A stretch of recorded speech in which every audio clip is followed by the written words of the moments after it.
dangerous. Yeah, it's dangerous. Put me back on boots. It's safer. There we Frogman are. found a frog emote. You did find a frog emote. It's got a little armor or So something. bad, You're man. a bit. Hi, Internet.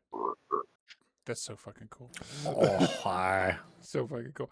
Hi, Internet. I'm Raytog, and this is me putting my friends through trauma. Trauma bond. We've already had that, so this is a very Yeah, it's comfortable true. space for us. Yes. For those who are not in the know or new or whatever, I'm Raytog, and this is me running a horror thing of Daggerheart. Darklands is a fun place. On that, it wouldn't be terribly difficult to get us started kind of off the jump. First round, we basically gave all the character introductions. That's done, essentially. We've pulled that off. You all are wonderful members of the guild, because there's only one. Because the world can't really sustain that many. And I think, including all of the player characters, there are less than 20 that number your ranks. Oh, that's terrifying. It is. You all have met most of them already. So, let's get a little bit of a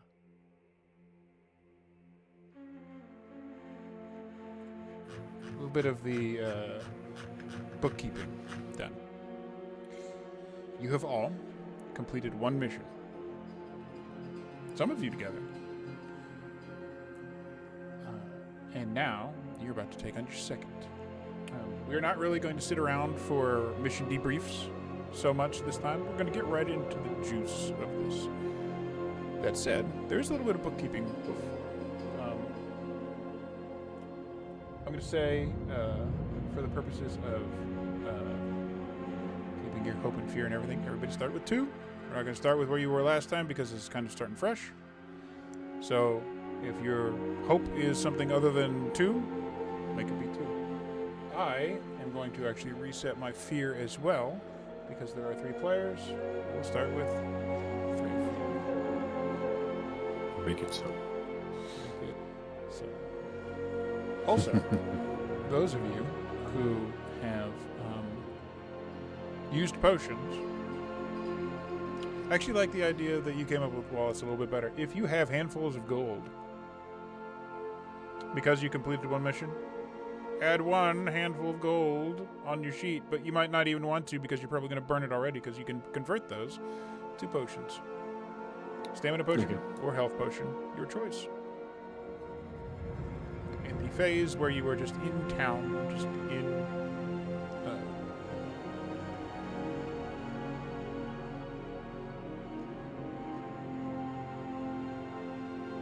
the safety of the settlement at Emberwatch.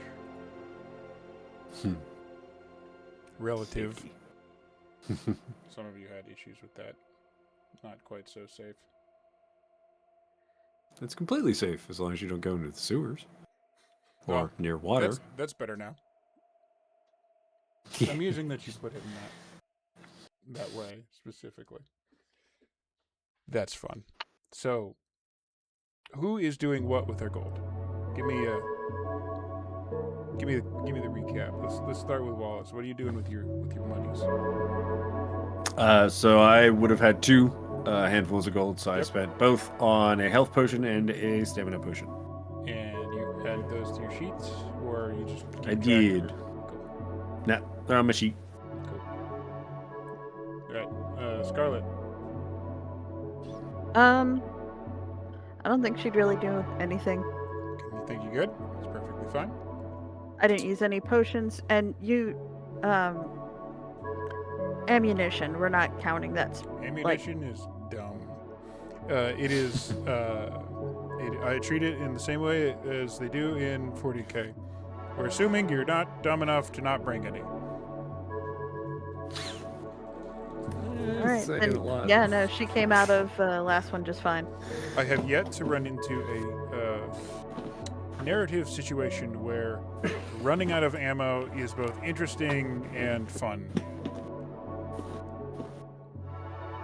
Zombies. Something about Spider-Man and his web fluid. Anyways, Everybody gets one. everybody gets one. Harambe, No, I'm what you kidding. doing with your stuff? I forget how we got one handful of gold after the last You mission. just got one extra handful of gold. Yep.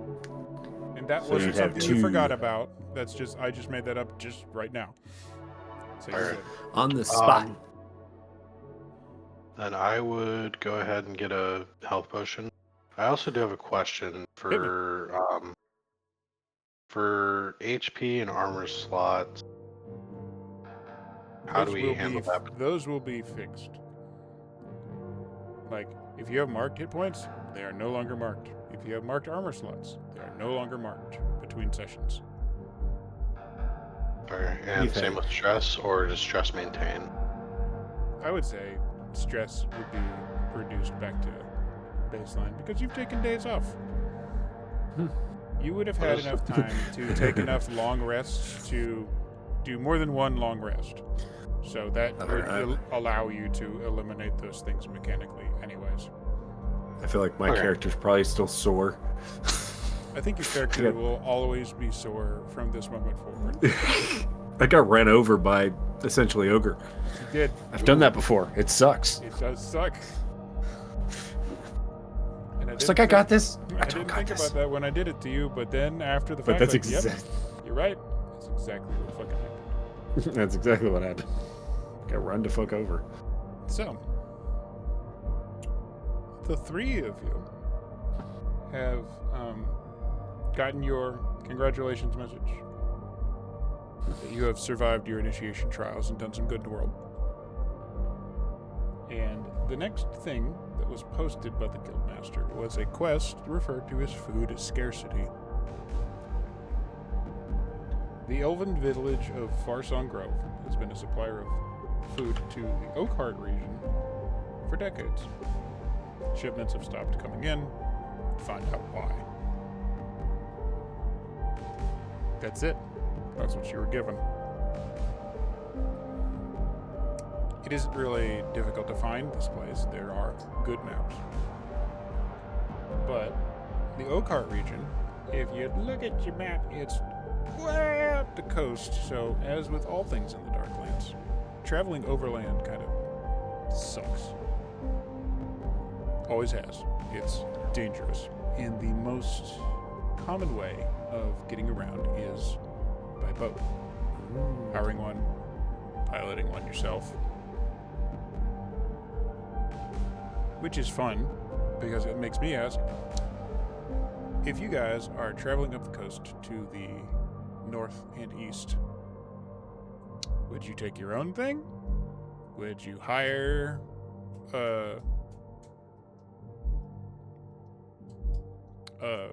like a, what's the word for that? Like a courier, or a farrier to ferry you? Or do you think you guys have the skills yourself? I definitely can't pilot a boat, so. Cat in water. Understood. How do the shipments usually get to the settlement? Interesting. Looking into it. So basically, again, the same way. It appears that this place is located. There is an inlet that lets essentially the equivalent of like one of the smaller like long ships can travel down a river that comes in from the ocean. They get kind of into the forest to the point where this place, this grove, has a dock. So the shipments typically come out of there via water. Okay. So I would try to ask around and maybe try to find one of the captains that usually make that voyage. and try to convince them that it's in their best interest for us to find out why they don't have a job anymore. Wouldn't Frogman also be able to just kind of navigate us up there too? You could. That could also be a thing. Frogman. Frog You could do that too, Frogman. We're going to say, just because we're actually doing kind of stuff, let's throw some time real briefly. Oh, it looks so much nicer in the day. Yeah. Tiffany Funny how would that probably go with Sven, considering her. Where's it? My details. Do you know a guy? Right, you build a rapport with a highborn figure. I am friends with the harbor master Stefan Anders. Well, what do you know? Oh, all right. You're not coming with Sven. Sven's coming with you. All I know is the captain of the guard. You know somebody that actually has a boat. That's true. All right, so let's make this intro sequence simple. And I'm going to have... Hold, please, while I pull up my GM screen here. I'm going to Hold, please. Tiffany, give me a... That's going to be presence. Presence roll. And since you know a guy, I want to say you can add advantage to that. Ooh. Okay. Because you have a rapport. A rapport. You know a guy. Okay. Presence. Whatever. I can't help with that. We get to a place where we have to do that. Also, fun fact for all of us and those in the stream, farrier is actually a horse thing. They're like the maintenance type of. They make horseshoes. Yeah, that something they do with horse hooves and horseshoes and stuff. I see. Sorry, it's being very slow. That is very okay. It's my fault for scheduling a fucking game on Friday nights. With this service is getting slammed. So that is a 13 with a hope. Good job. You get a hope. Yay! So I'm going to, in the interest of getting to mission, simplify the town stuff a bit. You find... Tell me his name again? Harbor Master? Stefan Anders. Anders. You find Anders, and as usual, he's always happy to see you, and you have a brief conversation on what you have to do and why. He is the harbor master, so he's not going to be taking you directly, but he will absolutely make sure that the guild and you have a ride there.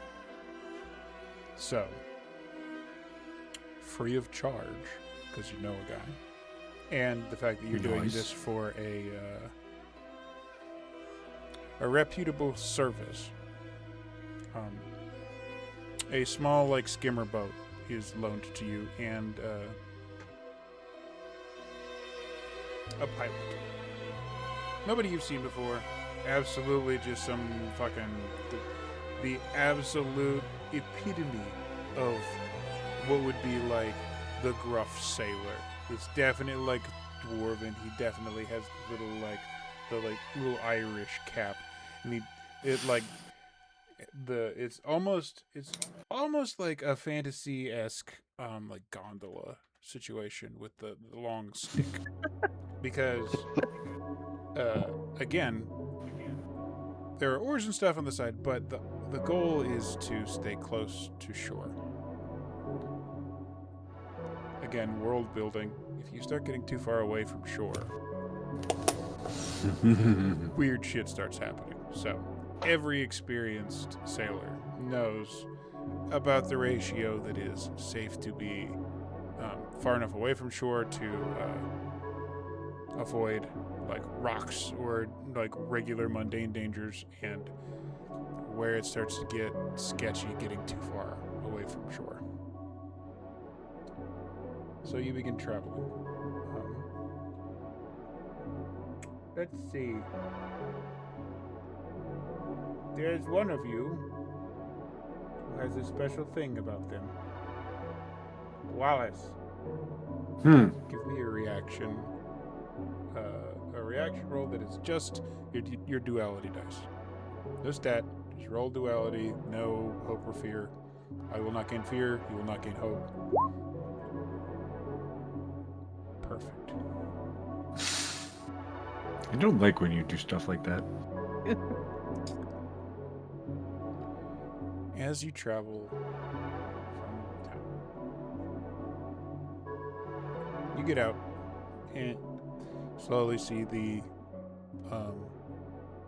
vestiges of civilization like fading out behind you. It's just water and wilderness.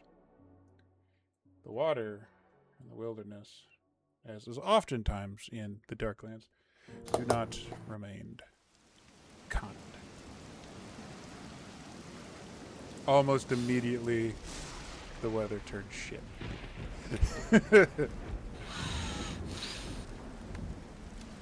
This went from an easy job to an absolute pain. Probably 4 hours in.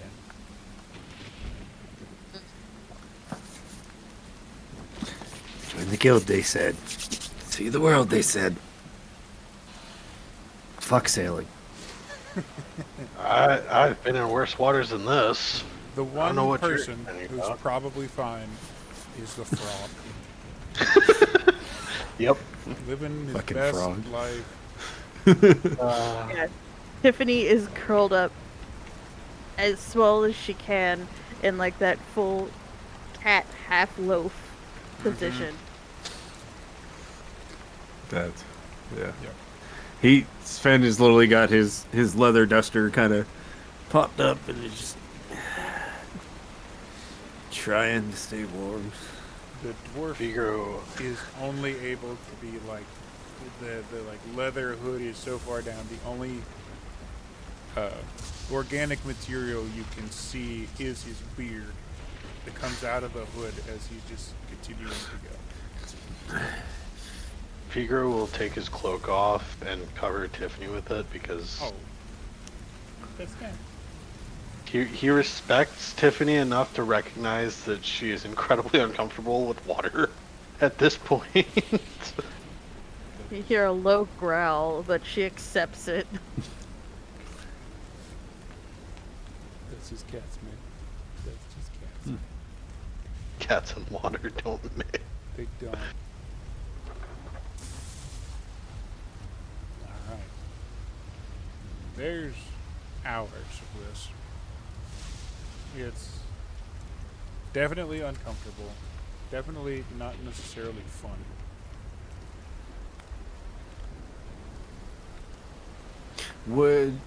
Game question, because we have hours of travel. Yep. Would any part of this count as a short rest? Depends. What are you trying to do? I was gonna do a tithe. I'm going to allow that for sure.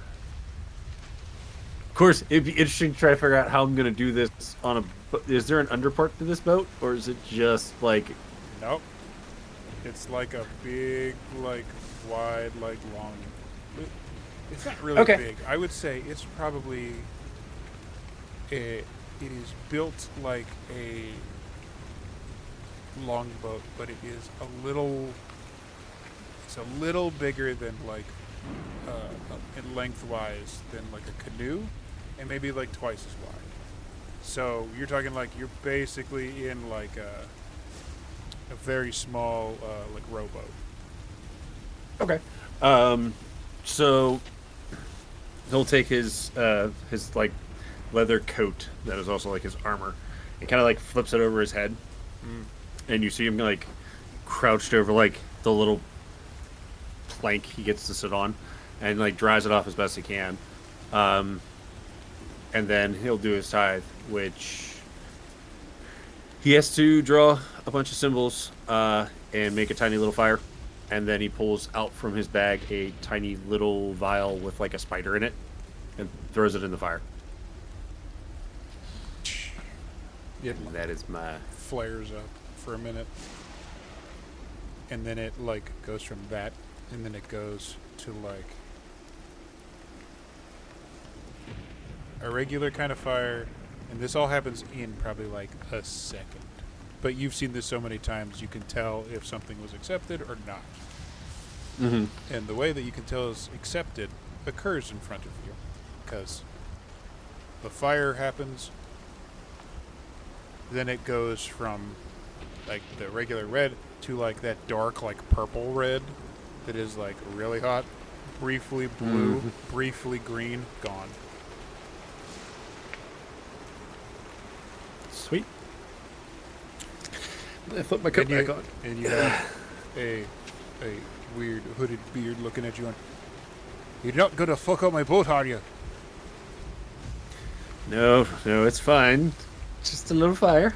There's enough water. Fuck. I'll catch.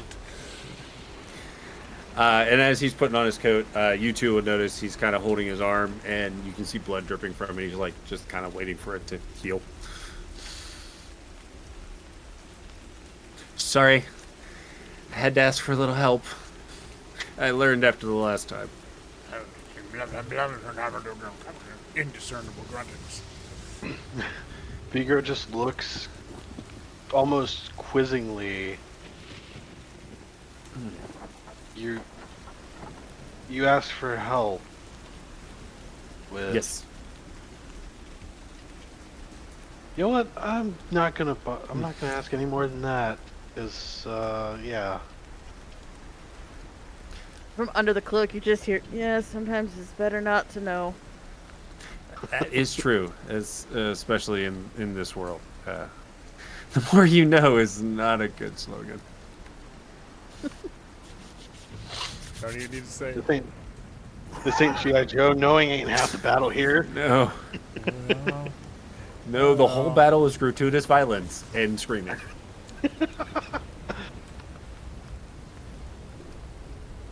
You feel something bump the boat. I have my rapier out. Well, hey Ribbit, you want to check that out? Do water. Yep, I will. I can check it out. So, yes, this is an important thing, actually. Yeah, me. So, with being a ribbit, I can breathe and move naturally underwater. You can. This is fantastic. So let me I'm get this going to- straight. Not exactly what I thought, but go I ahead. want to understand what is correct. So you feel something. Bump in this boat. Some potentially untold horror beneath the waves. First choice is to jump right in. I love it. Is that First choice am is I not understanding that correctly? Not jumping right in, but I was gonna poke my head underneath the water to see, just to scope it out. Better. That's better. But okay. So in that case, I will say, because you have a natural advantage with that, I will say, give me an instinct roll with advantage. I have to do this. Yep. That's the only downside with doing this episodic stuff. Like, how does my character sheet work again? It's been a month. I mean, you don't just obsessively read your character sheet randomly and figure out how to play the thing? There we go. Right. Click. I'm the only crazy person that does that? Okay, cool. Cool. It might be a lag. Okay, there you go. So you got a 12 with fear. That's good. It's a 3 on the 6. That's not bad. With fear. Like mafia. Okay. So you stick your head under the waves. 12.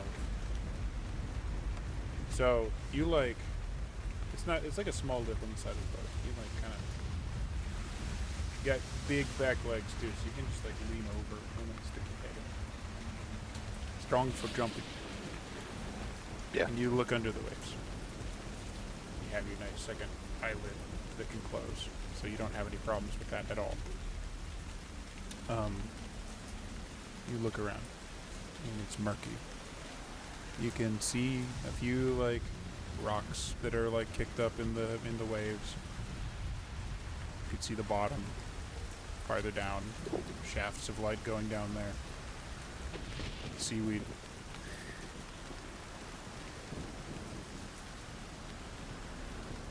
Don't see anything.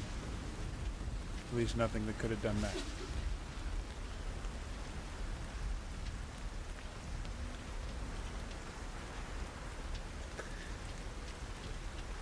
All right. So I will pull my head back out of the water and say, "Didn't whatever that was? It may be gone now. I don't know what it was. I didn't see anything that stood out as unusual." Did we ever get the dwarf's name? Because if not, I'm just gonna yell dwarf. That's fine. Dwarf man. How far are we from our destination? We're about to get landed. Probably under an hour. Okay. Is it usual for this part of the journey for you to randomly hit things? There's about 8 seconds of silence, followed by, "It's fine." Oh, well, he says it's fine, so... I'm gonna mark a stress and imbue my weapon. Just for bookkeeping purposes, that just sticks, right? That doesn't like have a duration or anything. It stays until I do a severe damage. Okay. All right. So it is prepped, and if it appears that nothing ill is going to be happening, if you are not to engage in combat, that will just persist for a while. You are prepared for combat should it occur. So essentially, you see the rapier I have that's an old beat up, like barely forged, like right around the handle is starting to glow. Not crazy fire, just a little bit of forged glow. Little. I'm gonna stand up, and I'm gonna pull my crossbow. Okay. I'm gonna keep my my crossbow ready as well. Crossbow gang. I really appreciate that. So Sven gets around and looks up and goes, "Ah, fuck! Am I the front line? Shit." She pulls out her dagger and goes, "Don't worry, I can get close if I want." Okay, good. We would have been so dead. I'll put a hand on my longsword and say, "Yeah, we I can also get up close and personal if needed." That might have been my favorite horrifying realization in this horror game so far. What? Oh shit, am I the front line? Vigro, no offense, but maybe not. Yeah, you do seem squishy. We don't have Toldark and Gruff to be your shield this go round. That's why I said if needed. I don't plan on getting up close and personal, necessarily. Besides, that's what I can keep a decent distance away and still be close. If we're showing off weapons, and I take my other hand and I kind of like start bouncing little red energy around my fingers, like not throwing my blighting strike, but kind of like just showing off that I can do it. Like I get it from a distance too. Sparkles. You want to chase it? Come on, kitty. Oh, sorry. And then she stops like me and goes, "Fuck you." The dwarf I can't believe that worked. But does eventually start to steer in towards shore. The coastline that you guys have been traveling on thus far has been mostly... There's a little rock here where you started out, closer to like where the picture is. And the coastline becomes distinctly more forested. You are, of course, heading towards Oakheart, Elven area. Very different kind of settlement, where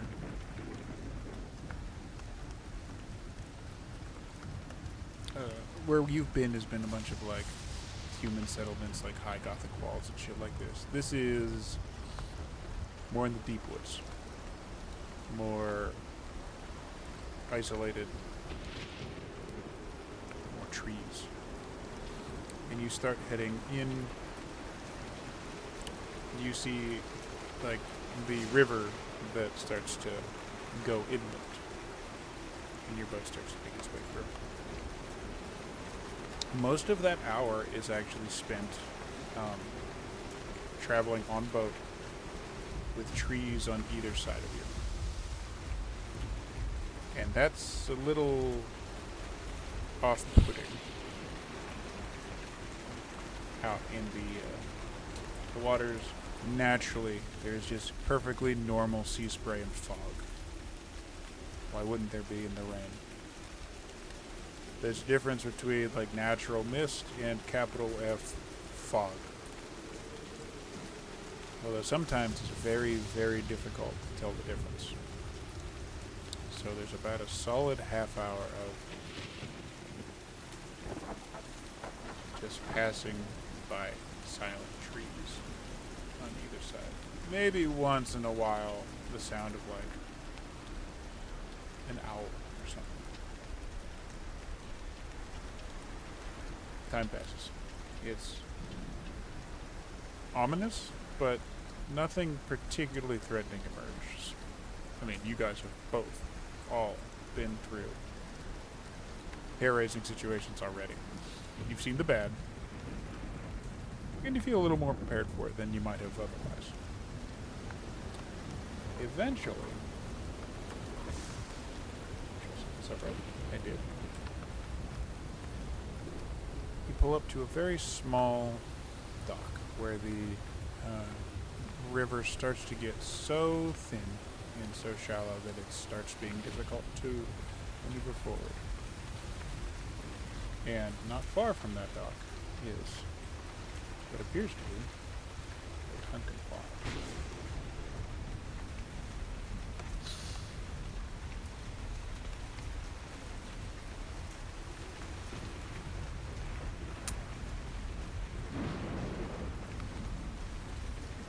And the dwarf just pulls up and just puts his stick up, sits down.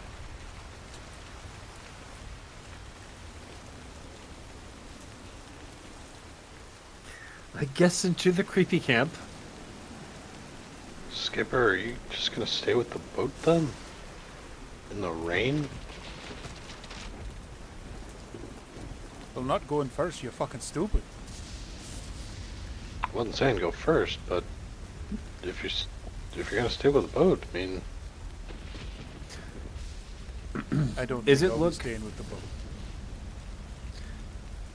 Is it look pretty similar to the picture where there's like lights and things, or is everything kind of black? It is dark, but it is pretty similar to the picture. It's a big slanted building that there appear to be some, like there's some warmth inside. Alright. So I'm going to sheath my weapons, and I guess I'll jump off the boat. Same. Follow after him. If anything, will- at least have a fire. I will also sheath my weapons and ask the skipper if he needs any help with the boat. He spends about, while you guys are doing that, he is 2/3 of the way through securing the boat to the dock with a line, and before you can finish the sentence, it is already done. Seems like he's good Efficient. at his job. Alright, perfect. And I'll follow suit and go towards the building. You guys all walk up. Yep. Isn't particularly treacherous. It's definitely backwoods. It's definitely muddy. lot of elven sensibilities in the construction here, but it isn't long before you get inside. While I don't have an interior picture, I will appropriately turn down the rain and apply that. That's weird. So inside, there is forever the sound of the rain going on outside. It is about what you would expect a hunting lodge out this far to contain. A couple like chandeliers, a lot of trophy heads across the wall over a big hearth. Mostly bucks. Although there's the occasional like wolf or like coyote.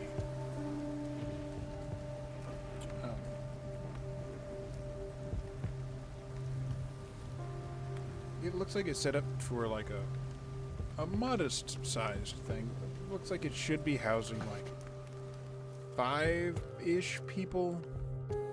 Like not a really long table, but like a picnic table sized picnic table. Although inside you only see 2 people. There appears to be an older elf. Definitely thin. Almost has the old like Kung Fu Master style beard that is just really like, he's so old it's like, even for an elf it has gone like wispy. The eyes are still really sharp.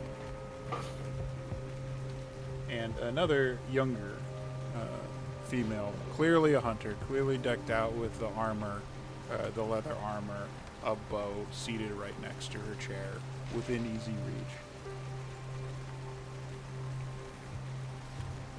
And they both kind of turn as you guys come in. She actually stands up first. You the guild? Mm-hmm.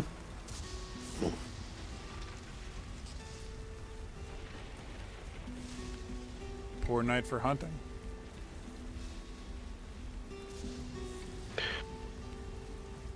Yeah, very poor night for hunting. As Vigor looks around at all these trophies, he kind of grimaces a little bit because he never thought of the concept of trophy hunting as good.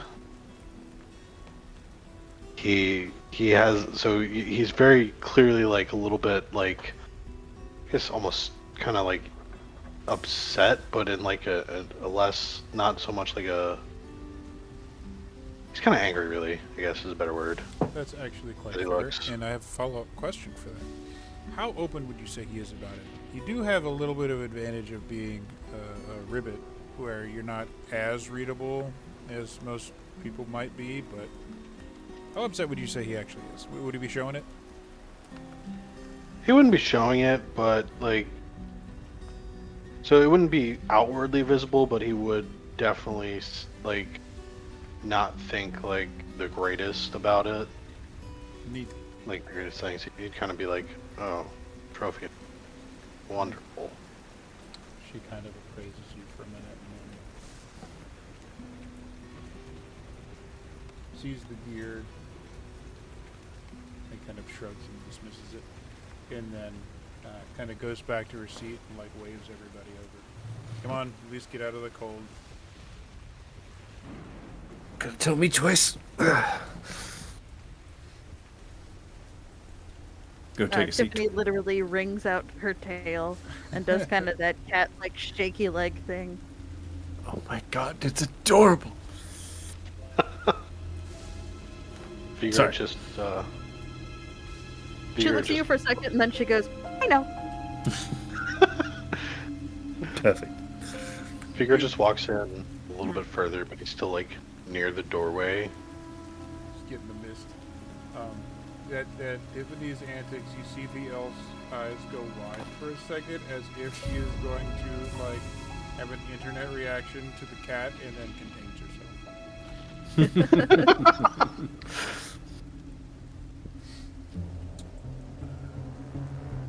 All right. The elder guy kind of steps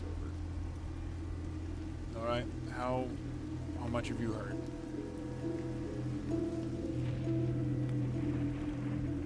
Well, we usually get shipments of food. We no longer get shipments of food, and food is important, so we're here to find out why we're not getting the shipments of food. The female actually speaks up for a minute, like, so are you saying this is a shakedown? No, more of you have a deal of, we come protect and you give us food. We haven't got the food. We want the food. We're here to help. She Yeah, kinda we realize glares this for a might minute. be we protect part of the deal, so Yeah, that's why we're here. We're here to investigate the reason the shipments have not arrived and hopefully solve the problem so the shipments can continue. Well, we're the only ones that have come back, says the elder. Apologies. I am Thesriel. This is Lyriel.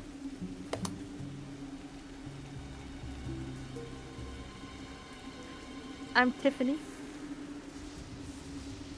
Sven. Vigro. Good. What was the there's girl's a name little again? sense of Sorry. like there's a little sense of like weird relief that like old traditions are still a thing from this guy.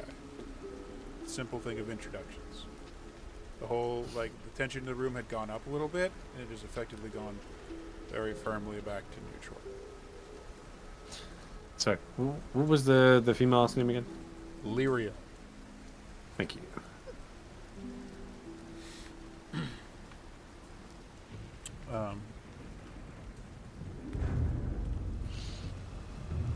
We're not really sure what has happened. We did number about 8, and our chief ranger went out looking for them.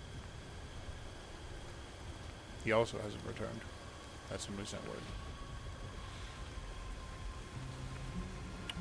So Not- how long have people been missing? Like the first group, and then your head ranger. When did he leave? Not terribly long ago, I would probably say. The first sense of something that had gone wrong before we knew it was something more probably would have been about a week ago. The hunting hasn't been great. And rangers are generally out for long periods of a time without word. And just come back with bounty. None of them returned. So they sent ALR, our chief ranger, to find out what had happened. He's a powerful hunter. He's a good man. And I figured that should do it. You have arrived on day 8 of him being missing.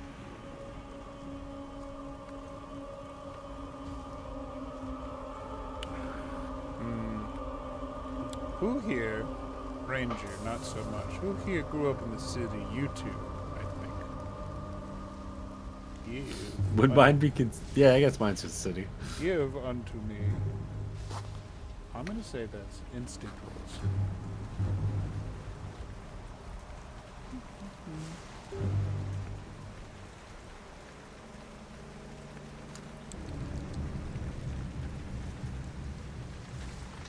At least it was with hope. Hmm? Or is that? No, that's with fear. Never That's mind. with fear. It always depends on think what the you want to blue is do. hope. It doesn't have to be. Yeah, but I might swap it because that bugs me every time. Oh, That is a crit. That Holy is a shit! crit. That's a crit. Very Good nice. job. All right then.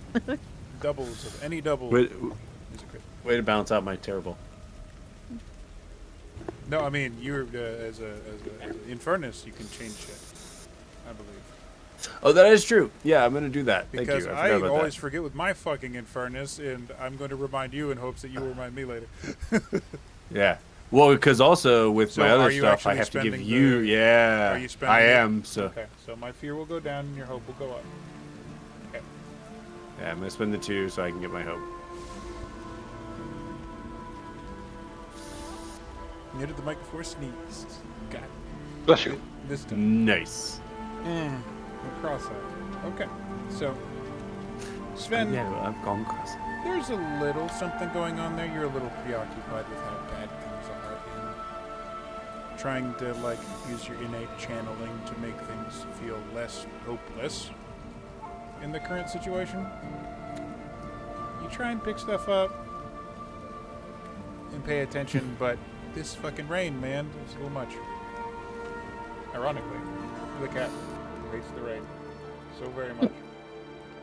You're indoors, so something in your brain absolutely clicks. When the Oler mentions Ilnar, the Chief Ranger, you see one of those like cold, like middle distance stares come over Lyriel. She didn't say anything. You have the distinct idea that she's not a fan.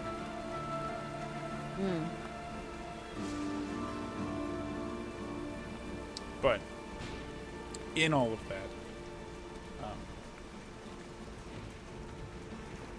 Thasriel continues. I'm not exactly sure what is going on. The weather is a little off, true, but we should be 30 miles away from a fog wall. We should be well into the zone of safety. This should not be something that normally we would call the guild for. But we have reached the point where there might not be any other choice. Hopefully, this is some simple mishap. But something tells me it's not. Hopefully it's a simple, normal solution, and not the kind that you're accustomed to dealing with. We could hope.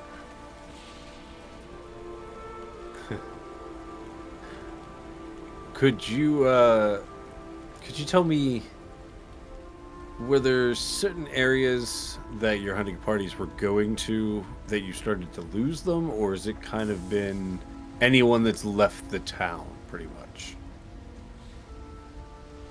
It's a little more complex than that, but it is close to the second player.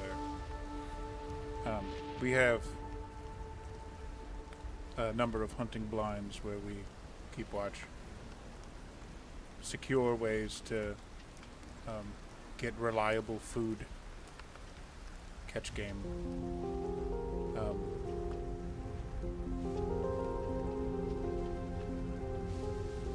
And most of the hunters have gone in a spray. We generally start to lean to the west, away from the coastline, of course, but generally tend to spread out to maximize the net of our catch.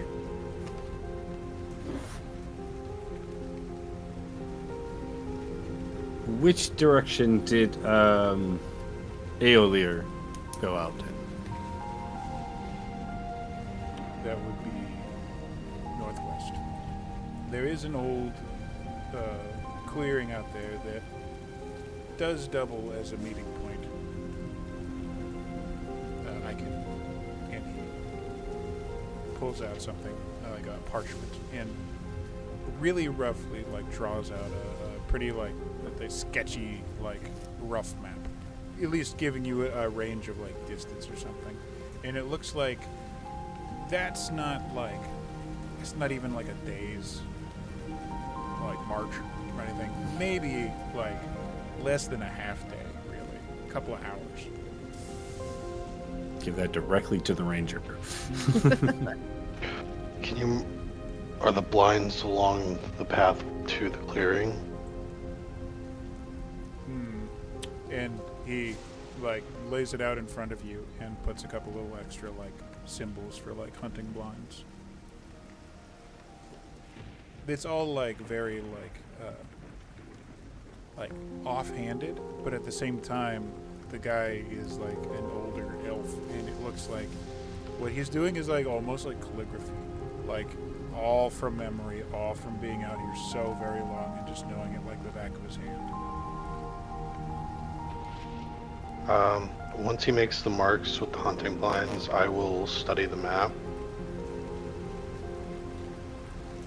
So I can kind of memorize all the points and the path to the clearing. Should I roll for that? No. You don't actually even need to, like, you just can memorize it, and you also have the map, so you just know. Okay. It's not necessarily a stat for, like, I understand this. Nice. So, yeah, you've just got, he's giving you the info. You have the info.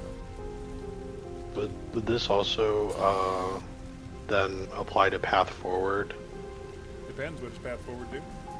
So it says when you're traveling to a place you've previously visited or you carry an object that has been at the location before, you can identify the shortest, most direct path to your destination. Well, both of those things are not true, so. Okay, just wanted to double check. Nope, that's a good ask. I mean, a map isn't something that has been there. It gives you the general idea, and you have the information you have on the map. You'll be able to tell because you are a ranger, you'll be able to tell your relative position if you like go off trail. There's a very low chance of you managing to get lost at this point, unless say you lose the map. Just Okay. don't pull a Blair Witch. Kick that map right into the river. I don't think I'll do that. That sounds dangerous. I've never been so Don't do mad that somebody shared my name, ever. That's a deep. I didn't think about that before this moment. That's a deep trauma that I didn't know I had. So, okay. I thought you were supposed to be poking at our traumas, not the other way around. You'd be surprised how often those things coincide. It's either brilliance or lunacy. Okay. Any eyewitness reports of anyone that... I know you say you're the only two that are left, but did you see anything? Or has anybody seen anything? Or there's just people goes out and hear nothing? Lyriel actually speaks up. Best I can tell, something is up, but I don't know what. Aelinar's some big bad hunter and thinks he's got his hand on everything, but I scouted out just a little bit, and there's tracks all around the lodge. Like 100 feet out. But best I can tell, it's just regular animals. Maybe deer, maybe like a coyote. Nothing. There aren't any dragon tracks that I've found or anything like that. Nothing insane that would be unusual.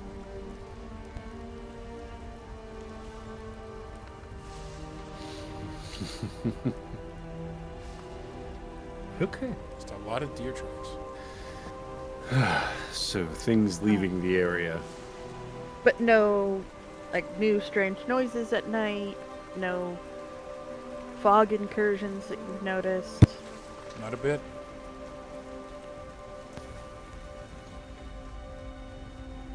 Alright then.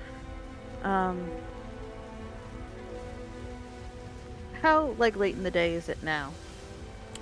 I'd say, I mean, it's kind of like, it's shit outside, so it's almost hard to tell. In a In a setting that does not contain cell phones or watches, when you look up to figure out what time of day it is, you thought you left in the morning, and it was like 4 hours, so it should be like noonish now, and it still looks like that outside.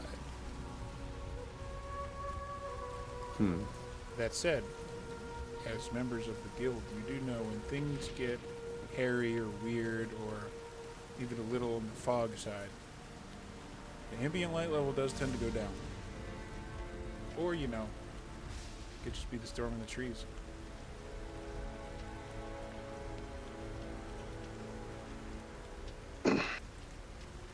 Well, We kind of had one of those days today, actually.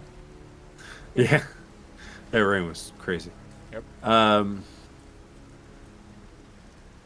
So, I guess Virgo, you would lead the way with the map. Yeah, lead us there with the map. Before we go, I do have the deer tracks. Has the number of tracks increased, decreased from normal outside the lodgings? Your turn. Give me a survival check. This is your area of expertise. Well, while he's doing that, I'm gonna drink my stamina potion. Okay. Which one is survival? Or is- I'm sorry, it's not survival. I'm still doing D&D. I'm sorry, it's instinct. instinct. I was like, wait a minute. Yeah. I've been doing that too. Yep. Different Looking to see if I have that mean any- the same thing. Yeah. I don't think I have anything that I can add a boost to this for, so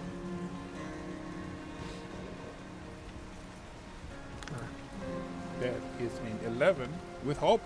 So take your hope. Don't ever forget to take your hope. 11. She looks a little, kind of does one of the little, like, weird, like, half-mouth, like, things. Like she's not really sure. What exactly was your question again? What did you ask? If there were, like, more, or... yeah, if the number of like deer tracks have increased or decreased compared to the average, I guess. Or if it's too hard for them to tell. Well, before the rain started. Feels like there were more, but then that probably has to do with the fact that there's no, the hunters aren't doing what they're supposed to be doing. I keep finding tracks and they just keep circling the place. Circling. Best I can tell. That's really strange. Mm-hmm. Agreed. There are nods all around. So they're not coming into town, just around the town. To be clear, just to retcon the sentence just a smidge, those two buildings is the town. There are two buildings in this hunting little situation. Yeah, that's what I thought. But like, they're not coming through. It's circling these two huts. Mm-hmm.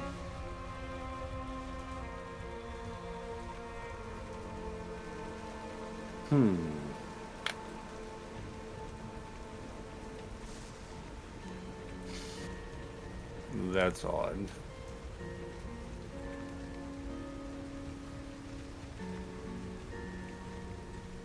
The rain won't make it easy to track anyone, but should we wait it out or should we just go?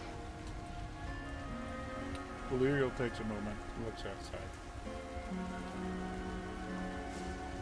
Narrows her eyes. I don't think this rain's going anywhere anytime soon.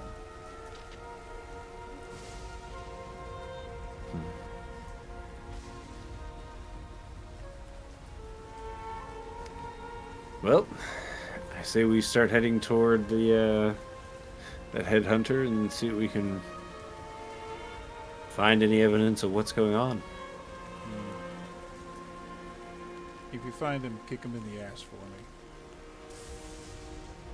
bad blood between you and this headhunter? She takes a minute, and the elder looks at her for a moment, like kind of like he doesn't want to deal with this again. But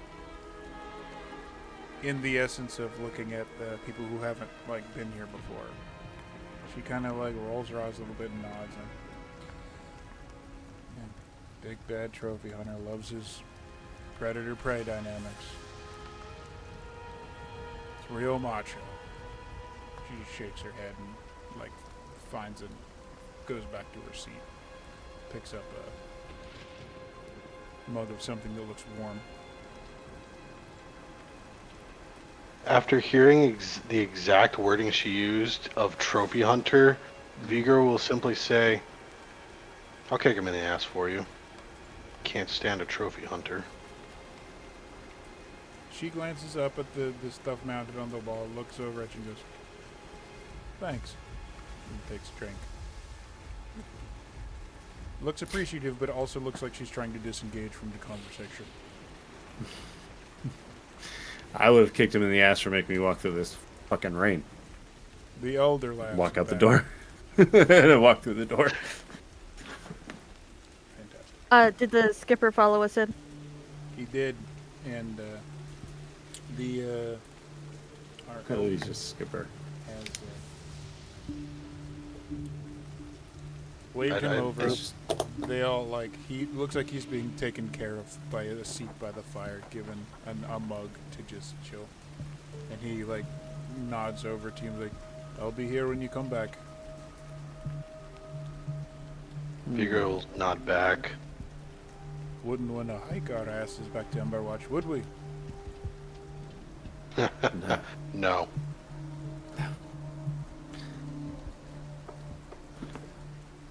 She's basically just like, her thing is she might not be paying him, but he's one of Anders' men, so she's certainly doesn't want to wreck any of that friendship. He does like lean out before you walk out, and you receive a dwarven fist bump.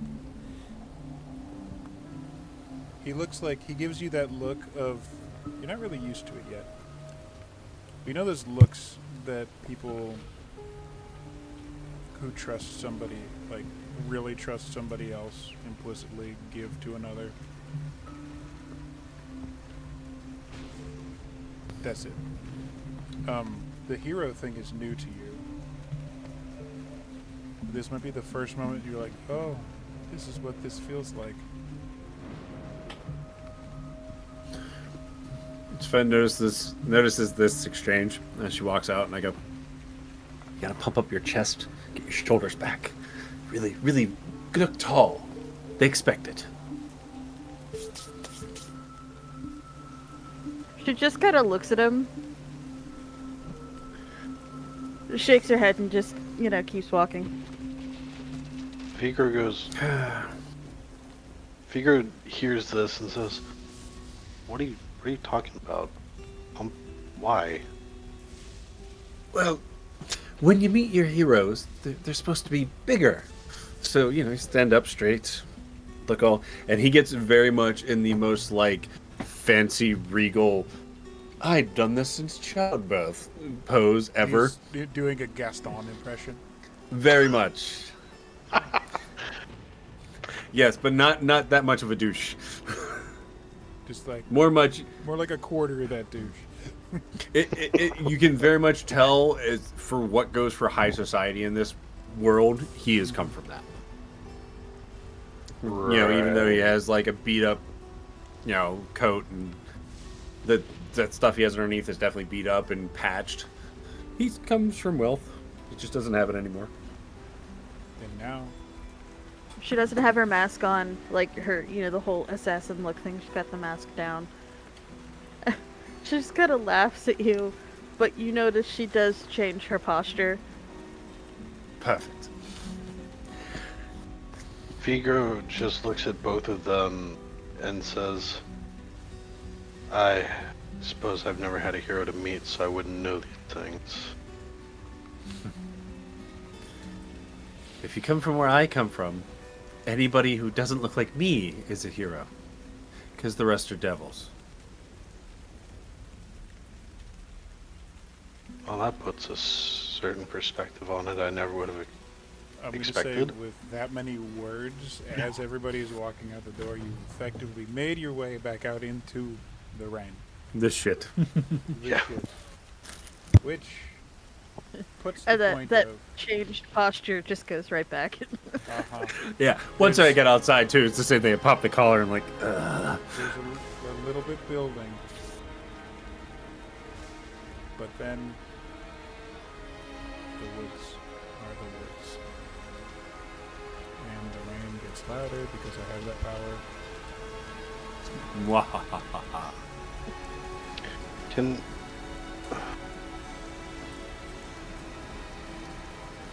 things that I could do.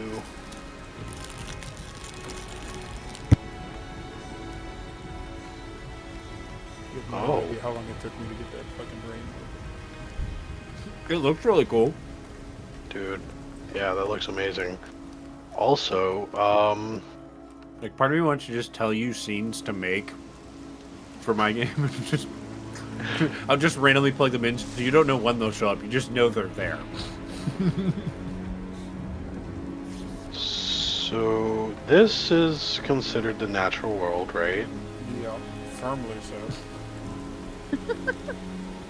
There's a reason I asked that specific question, because I have an ability called Nature's Tongue. Uh-huh. That lets me speak to the plants and animals around me with an instinct roll. So, this is pretty fantastic. And we're going to do that. So here's what I'm going to ask you to do. Make me that roll before we go to break. And we will handle the ramifications of it after that break. Because we've been going for about an hour or so. And we're about to get into it. And I don't know if there'd be a good place to stop after this, to pause. Dun, dun, dun. Buddy. 7 with hope.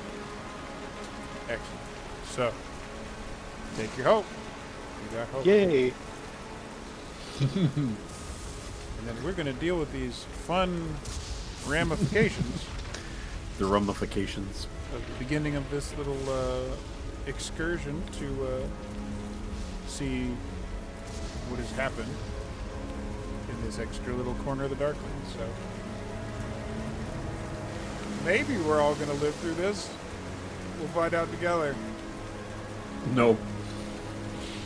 Right, so we'll be back in 5-10 minutes. Bathroom breaks, all that stuff. So, bye for now. We'll be back. I'll be right back.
are back. Fantastic. Let me do Fantastic. my most important thing. Oh, the rain. Yeah. Yay, Poor John. sensory overload. If that wasn't enough, we can do a little better. Poor Tiff. Oh no, I meant me, not Tiffany. Cats can have Yeah, that was, yeah, it didn't register that talking about yourself for a second there. Because I was thinking like cats, water, terrible mix as is, pouring rainstorm, all that nightmare. On top of that, Vigra, I need you to tell me how you are trying to speak to the wilderness of this area. Alright, so I will, and the others will see me like put my hand on a tree, and I will start like kind of whispering to the tree like,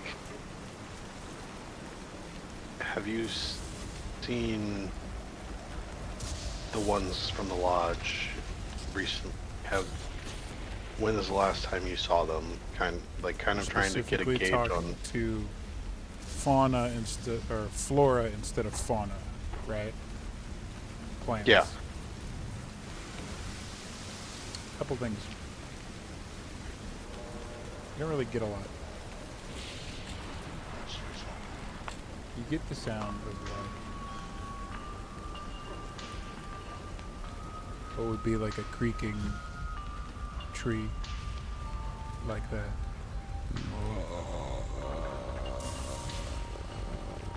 That isn't a really good answer, but you definitely picked up that kind of feeling in the past because of all the shit that you've specifically seen.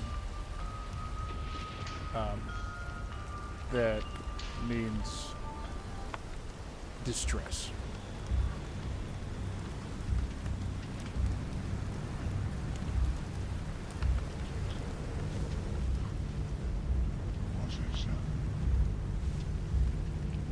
Distress. Because that roll went the way it did, you pick up something else too. There's a lot of rain. And you're trying to talk to plant life. But you do hear this, like, fuck, my mic wasn't gone on for it. Like, you do hear this, like, this clicking, almost like this kind of sound of like if someone was knocking branches or something hollow together. Off, maybe not even 15 feet away. Just off the trail.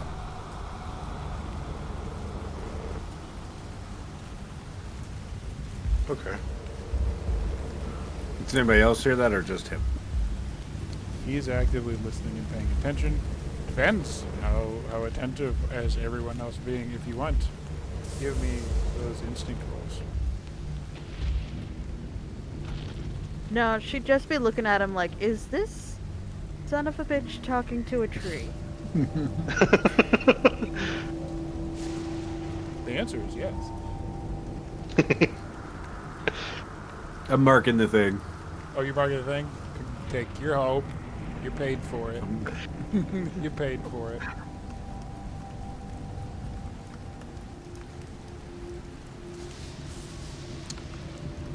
So that's what you get. There's a sound off in the distance. You got a little bit better, and unfortunately for you, it's like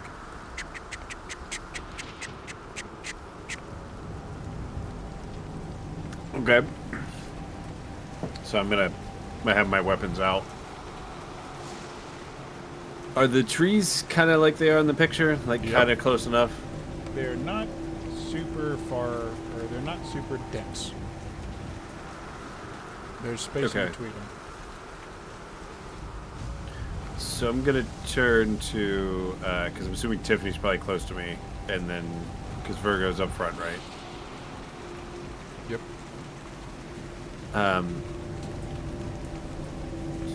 You seem like you're more of the sneaky type. Yeah. Want to take the high ground?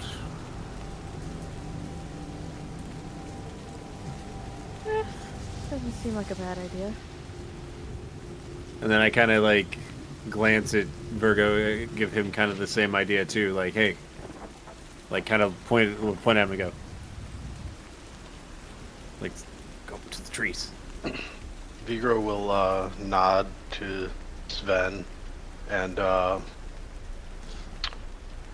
when he finishes communing with the trees, he'll say, "Did anyone else hear what sounded like almost a tapping?" It happens again. Yep. Take the high ground. I'm gonna try to flesh out some prey for you two. Did she hear it this time? Uh-huh.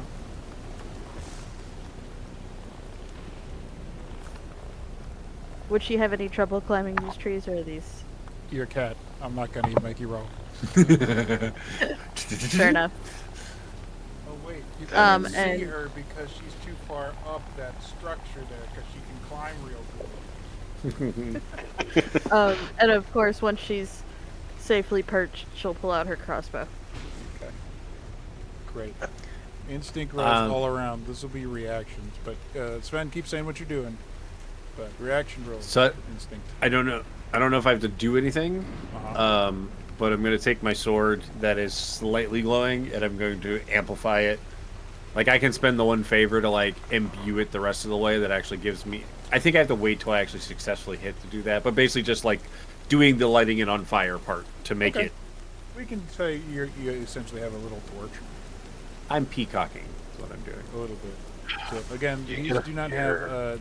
these do not gain hope nor fear. This is just... okay. Darn.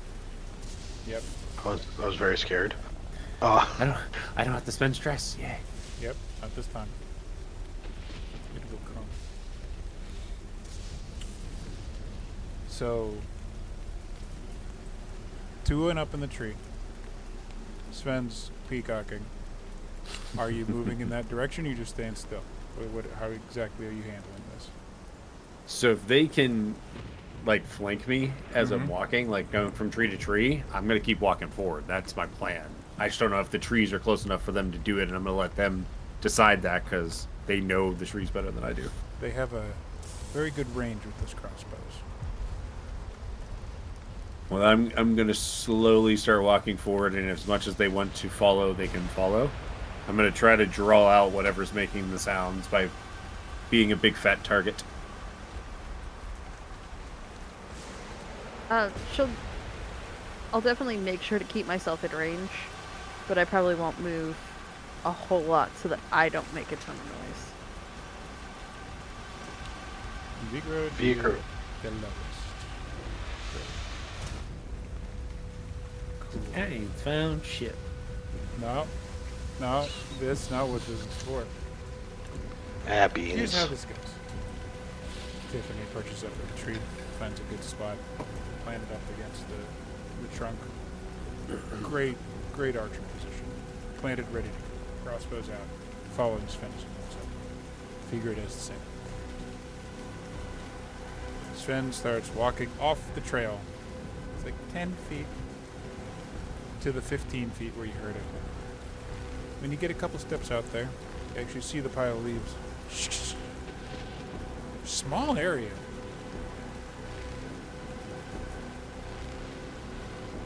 Little form eventually darts out. At first, you have the... He goes from, oh shit, to in that sequence because shape comes out. You initially, and pretty immediately, identify it as a rabbit. Oh no, the thing in the woods that was making the noise is a harmless little critter. You've seen these like the story is told before. It's almost comedic. And then the rabbit's brown. Why is part of it white? There's a chunk of its skull that's exposed. And the noise, the is its little rabbit teeth clicking. Which is weird. Until everybody at the same time, and unfortunately very, very close to Vigro. Really loud to you. Less loud to everybody else. Really loud to you. Help me. It's like a foot away from you in this tree.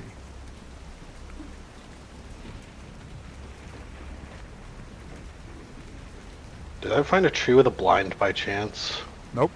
You are in a tree. You're in a Is it the regular tree just like talking us. to me? You look around. Can't see anything at first. It happens again. Same voice. Help me! You look up, and there he is, with two glassy, like dead eyes.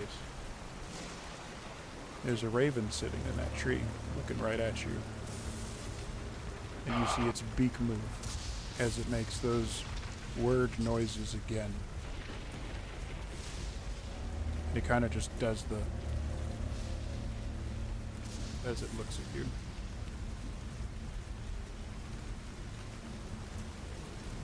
This is starting to sound eerily familiar. A little bit.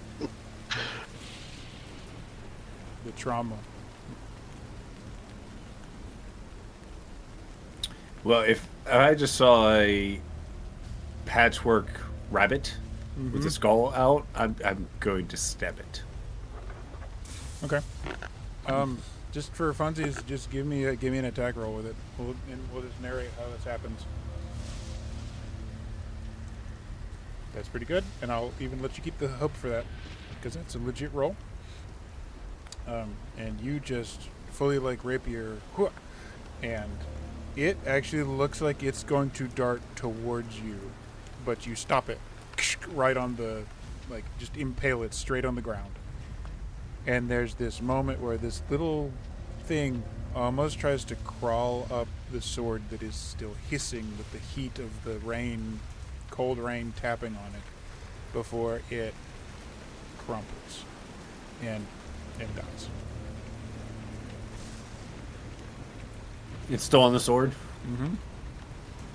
I imbue it with fire. Kind of hungry. You are what you eat. And I start walking back to show everybody. Really creepy rabbit. Does Look at that sword. does the raven look similar to the rabbit, or does it look like a normal? All but the eyes. The eyes are solid white. Almost like they're blind.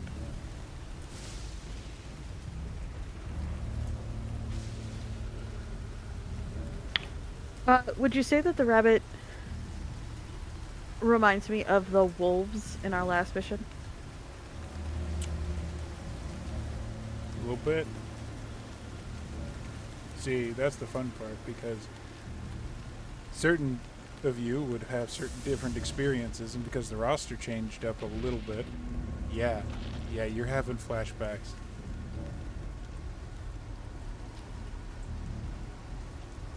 Yeah, I've seen this before with Fog Incursion. The last mission that Vigro and I were on. These, like, undead animals. Well, that's awesome. Beaker will speak up and say, "There's what appears to be a blind raven screaming help me at me." It interrupts. It flaps its wings at you irritantly. Did it say help me again? No, it just made a big noise while you were talking.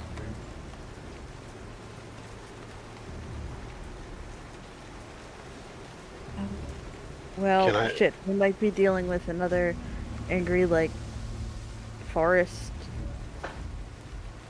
spirit thing.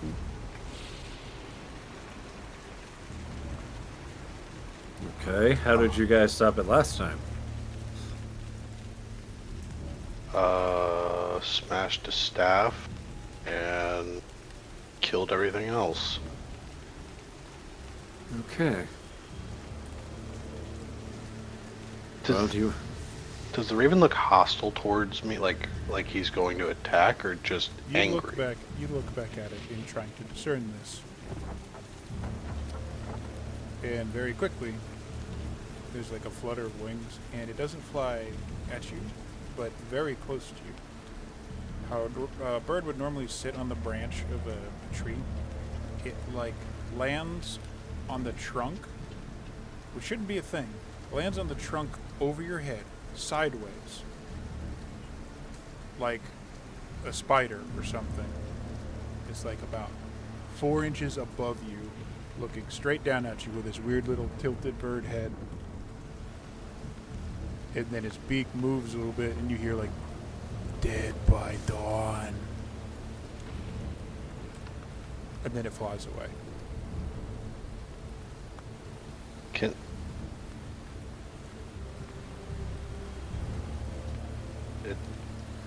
There is vague laughter in the woods from the direction that it went. Before it flies away, can I hit it with a lightning strike? You can certainly try. Let's go. What if Baker is confused? So 16. That's a crit. Never mind. It's not a 16. That's a crit. So I'm not even going to deal with damage. So here's how does the shot go? Tell me how the shot goes. So I'll answer that, but I also have a question too. If it actually does happen with a critical, because I get 2 different damages depending on if I do fear or hope. So what would that count as? Yes. Oh, okay. So he takes his sword and kind of flips it so that like the end, like the heck is that called? The end of the sword. Thank you. Pummel's kind of like directed at it, and you see kind of like a red gem almost embedded in it, but it looks real rough. And he kind of like aims it at the crow as it's flying away and just shoots like this white hot blast of like light. Because it's like a fireball essentially. It's like a really hot laser beam. This white hot beam shoots through very dark space. And this black shape is flying away, and there's this like mocking laughter sound. This beam chases it unerringly. There's this little like sound that it almost mixes in with the thunder, like a thunder crack of it hitting in this white hot little explosion. And you can actually see like the brief outline of like feathers in all directions. Ha! The laughter stops for a second. Sven laughs. And then in all directions around you, the forest also laughs. Oh, shit. The same laugh from the bird starts in one direction and then the opposite until it's very quickly encircled entirely around you. Have another game question? Yep. I have advantage to intimidate hostile creatures. So if I literally just start insanely cackling back at the forest, would I get a presence roll to intimidate the insane things in the forest? Because I'm kind of curious. What you're telling me is you want to reenact the scene where Bruce Campbell starts laughing with all the dead animals. Yes, exactly. So they're all laughing, and I'm just going to go... I can't give inspiration. So just make the fucking roll. I don't even care, because this needs to happen. But is it presence with... Yeah, it's going to be presence. It's advantage and all that great shit. But the stats, whatever. Just do the thing. That's amazing. But okay, so I think I have to do this. I will also say that Tiffany and Vigro think that this tiefling you're with might actually be a crazy person. Take your fucking hope. If you can anymore. I'm maxed now. Yeah. And to reiterate me trying to, because I'm going to have the flavor, at the end of me laughing, I go, oh, fuck, Dad, I need more help. And I'm going to spend 3 hope and gain 1d4 favor. Because I used my abilities. So here's how this goes. Oh my god. I can do so much damage when I get this. Hits like a crescendo at some point with Sven and these birds, or whatever the fuck it is, in the woods laughing. And then, all at once, when Sven stops laughing, they all stop laughing. But there is one really, really deep laugh coming from the sky for like 2 seconds after. And then the woods are silent except for the sounds of the rain.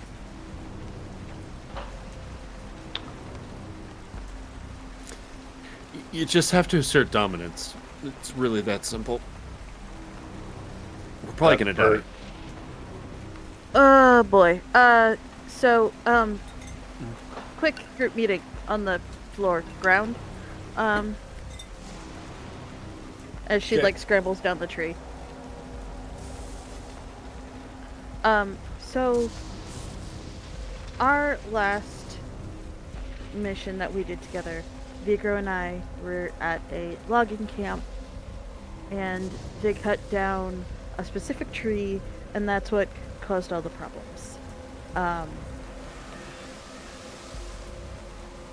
I am starting to think, because this one's dealing with animals, this could be a case of somebody shot the wrong thing in the woods and pissed it off. Goddamn trophy hunters. Oh, I really fucking hate this world. I mean, in general, they were also hunting for food. All of those things on the walls were also food.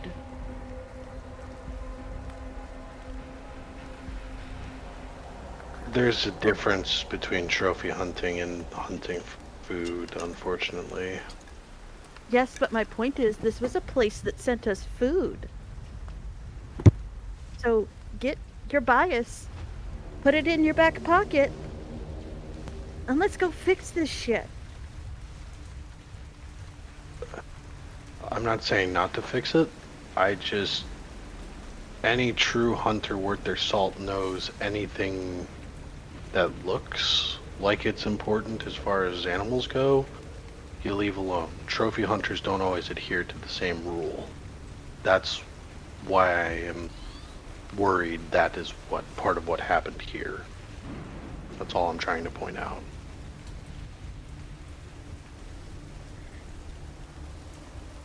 Anyway. So That's my guess.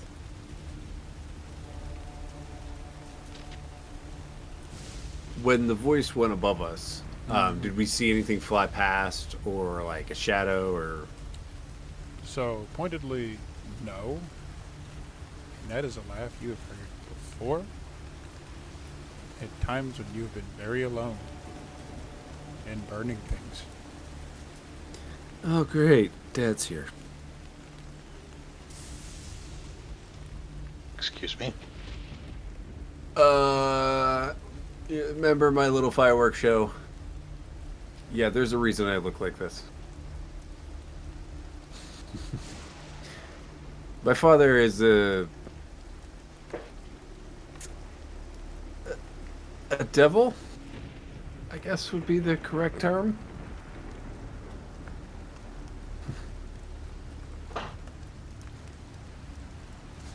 Well, how do you think I get this cool trick and I like catch my sword on fire? It's hellfire. Well, the weirdest thing I've ever seen in my life. Really? Usually I kill at parties with that. Alright, well, as much as I love standing in the forest in the rain, how are we going to appease if they killed the wrong thing? I can't bring the dead back. It's not a trick I have. We didn't appease it last time. We just destroyed it. Unfortunately, the logging town was then also swallowed by the fog.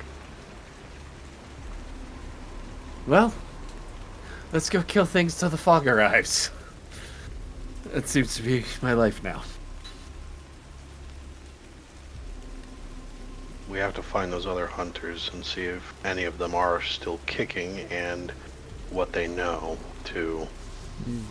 On that. That may Well, where's the nearest blind then? Give me a survival check, Mr. Guy with the map. You can find Yep. that answer. Did you still have the map, or did you kick it into the creek? Oh, I still have the map. Alright, Kicked it right into the river. Take you. There we go. That's really good. Good roll.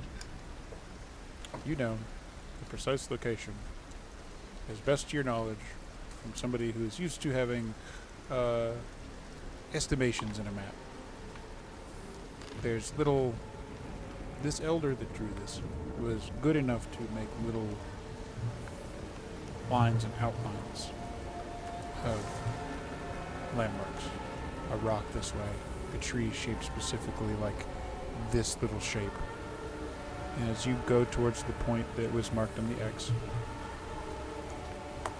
you find what looks like what trees, but like you can see there's like a little ladder going up into the trees. There's a little looks like a thing that would be the hunting block, covered with like a dark kind of like tarp, a little bit like a ghillie suit, plants and everything over it, but it's kind of torn on one side, kind of flapping in the rain. It's one of those things you have to like pry open to actually get in. so Vigro will say, can you two keep me covered while I investigate this blind? Yep. And I'll climb up the tree next to it. And I'm gonna put my back to whatever like he's trying to get into, and kind of just scan the. On lookout. Pretty much So with my fire rapier. Vigro's going up. Your Yep. plan is like go up and go into the blind. Yeah, I'm gonna check out the blind to see if anyone's there, or if there's maybe a trail that I can pick up from blind. So, unfortunately, in two different ways. You both find what you're looking for, and you're fairly certain that your theory in regards to trophy hunters was probably more correct than you would have liked. You go up the ladder, pull the blind off, and you find pretty clearly, let's call them trophies.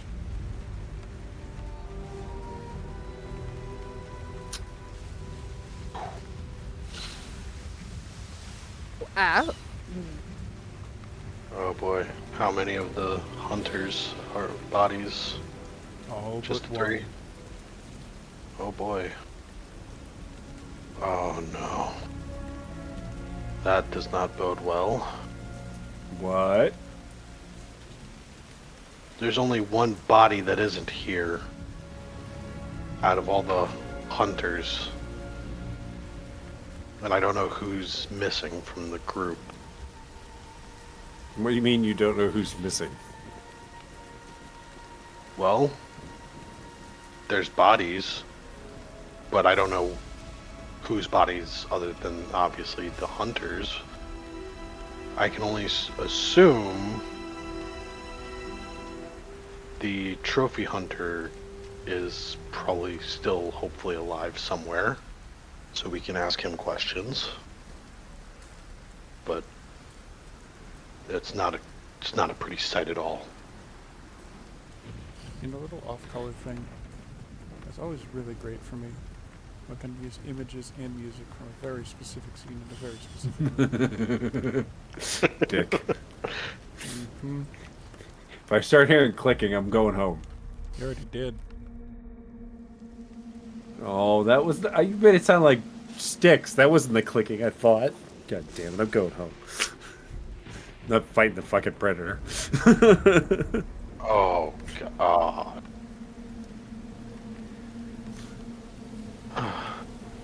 So I guess you convey the terribleness that is up there. I Yeah. really like that he accidentally recreated the scene. Was like, who is it? I can't tell.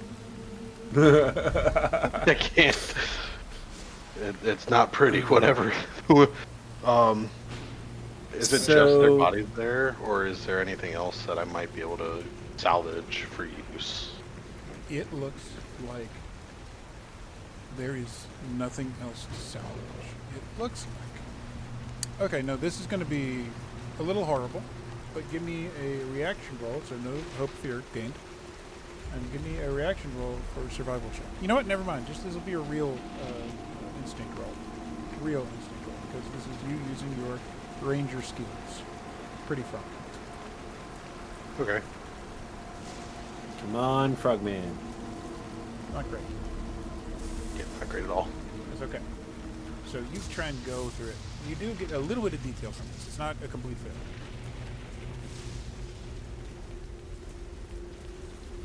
Okay. You're a hunter. So in part of preparing meat, you know what it takes to skin an animal to harvest the meat from it. It looks like that was tried to be done to these people. But it was done really, really roughly. Like, not skill. And whatever was used wasn't particularly sharp either. It's like, with the roll with fear, which is actually kind of appropriate because you're definitely freaked out by this. It looks like what was happening here was like, because you know a little bit of how fog stuff works, and you're getting the vibe that this is something at least a little fog related. This looks like a parody. Like this is done almost more for the act of mocking a hunter than any skill in actually doing it itself. You also just find like at the because the floor of the thing has of the blind has a floor and like a little like chest and stuff where they would normally like store supplies. Everything looks like completely scattered, and the only thing of note that you find there is the viscera that was removed from these people after they were dead. So you find no good things very, very specifically. It's all bad. All right. So I yell up to him after he kind of explains.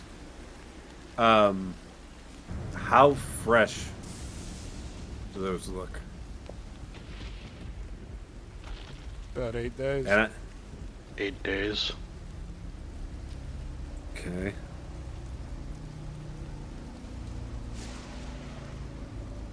This is a nest.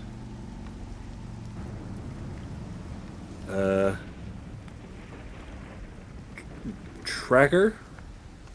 Either one of you two? Because I'm not good at that. I can track damn near anything if I have. Want to come try to look at the bottom of this tree here and see if there's any tracks? Everybody who cares to, more instinct rolls.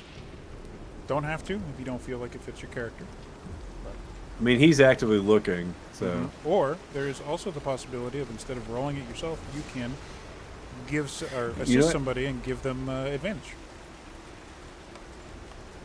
I think you have to spend will. hope for that, though, right? Is that what it is? Yeah, I'll spend a hope, and I will give the ribbit advantage since Okay. he's better at tracking than I am, and I am not. More of like I gave the suggestion. Okay. Roll Can your I instinct roll also with spend a advantage. hope? Can I also spend a hope to use my tracking experience? You absolutely can. So that's a +2 to your roll, plus your advantage. I'm gonna. Nice. It's a good roll. My instinct roll is more that she's listening and watching out Okay. around them as they're. The D&D equivalent of a perception check, if I'm understanding correctly. Yeah. Okay. I'm cool. actively doing that too, but Also I'm good. more of like throwing up to him. So Cool. So we're going to go with. I take my fear. Tiffany, you take your hope, because that is. You did roll higher. Vigro gets down from the tree and starts doing the tracker thing, starting to look around. Tiffany, you take a moment and just listen. These woods have been hostile up until this moment, and you have no reason to believe otherwise. But when you're listening, and you have the senses of a predator in every sense, and right now, it's a little hard because of the rain and the ambient noise there. It's easier to, and you know it's easier to hide in distracting noises like this because you've done it plenty of times. But you don't actually hear any like actual noises. There's that sense of dread.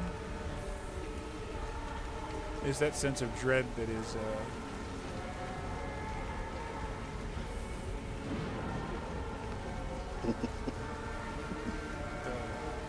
palpable, but devoid. the void is pleased. But like she doesn't hear any animal noises, it's just the rain. You are not picking up threats. Let's put it like that. No discernible threats. You think for the moment you're completely safe. Vigro, I got fear off of it, but you got a 20. Pretty excellent.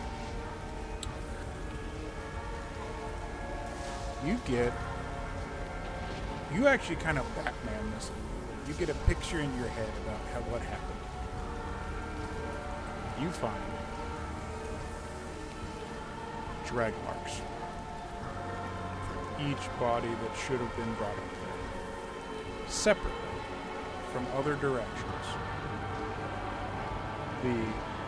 Either like the big flat line of a torso being dragged through the mud, or the two very firm like lines in the mud that would come from the heels being drugged. So you think you can kind of pinpoint where each of those hunters would have been brought here from, and it's going all different directions. Right as it was listed to you at the top, they all spread out to do their hunting. The thing that concerns you most is there are prints that seem to be doing the dragging. They are hoof prints. They look like fucking deer prints.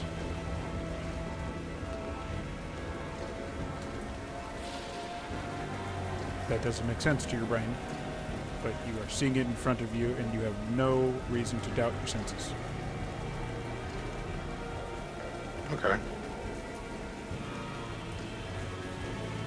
So Vigro, after he finishes analyzing this,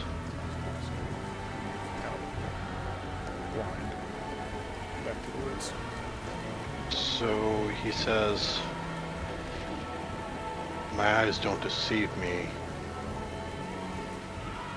There are deer hoof prints that were doing the dragging of each body.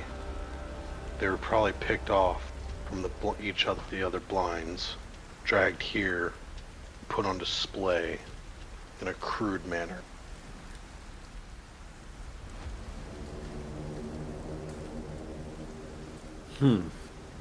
So basically, the hunted become the hunter situation. Yeah. With the hoof prints, does it appear to be more like it was upright or like on all fours, or can I not tell that? You got a 20. That's not bad at all. It does not seem like it would be upright. Prints really don't make sense. They're a little... Honestly, they seem to strike you more like a fucking moose than deer, but this is not the right shape for that, or this isn't the right climate for that. The steps really don't make sense either, because you got a 20. But it is definitely not upright. Okay.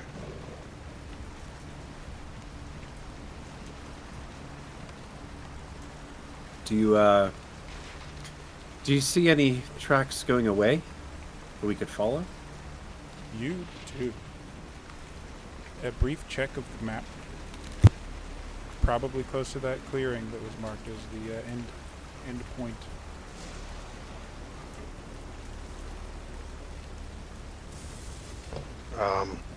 My speaker will say, yeah, they go towards that clearing.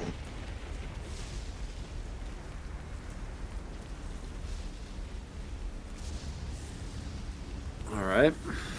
Well, I say we head toward the clearing the same way we headed toward here. You two hiding in the trees, and I will, I'll just walk down the middle and try to give you guys a target. Whatever this thing is, it is cunning and deadly. Caution is what I advise here. Don't miss. I'll get you the shot, just don't miss. Fair enough. Welcome back to the front line.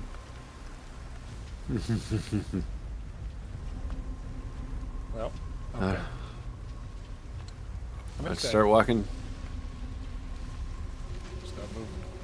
I'm going to say with that, that 20, specifically to find tracks and direction of things, you can find your way easily to a clearing. It's a bit more of a walk. You've gone from like, all right, now we're in the woods, to we're kind of in the deeper woods. It's only, I would say maybe like, it's still under an hour of moving further in. Occasionally, there's more like the whole like, and you'll see a fucking little shape shoot in front of you. It's more of those fucking rabbits.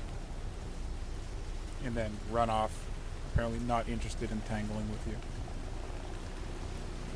Just kill one of them, then leave you alone. This one was fast enough you couldn't really tell if it was fucked up or not. But eventually, you do, Negro does find his way to what seems to be a clearing. Less, as it is a clearing, less trees to hide in. Clearing is like, it's about a medium-sized thing. There's one big tree that seems to have like toppled over. But you see this coming from a little bit away because you see little pinpricks of light in the dark of the woods. And this is a pretty clear and worn path to go up. Depends on how you guys approach, but there's just a very clean path to this.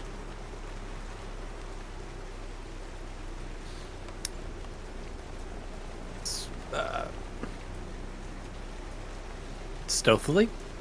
Stealthily. That was a question to the group. Yep. Works for me. That's my MO. So I'm gonna sheath my sword, just to gonna kill that light. Okay, that's going to be finesse rolls from everybody. I don't got nothing on this. You're too pretty. Running into stress. Yes, I'm spending the stress. I'm not giving you extra fear. It's fun, but you know. I won't do it, and I would take my hope. Cool. Plus, it was a good roll. I don't want to have fear. That's true. I think I would like to use my experience Shadow Takes All That would to definitely apply. really Okay, so spend just your disappear as much as I can. absolutely spend your hope and add a +2 to your roll. Can I? Do I have to spend a hope before he rolls to give somebody advantage? Like you can't wait till they give their roll. I don't know. I think you'd like have to, with especially with this dice roll system. I'd say like you got to make the. Okay, I'd say no worries. beforehand. Okay. That's fine. Net rolls. You approach. Let's say you guys approach stealthily. Everybody who got, well, the one who cheated, so everybody gets hope. It's not cheating. It's technically cheating.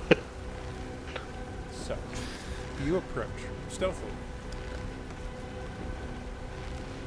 Little pinpricks of light in the distance.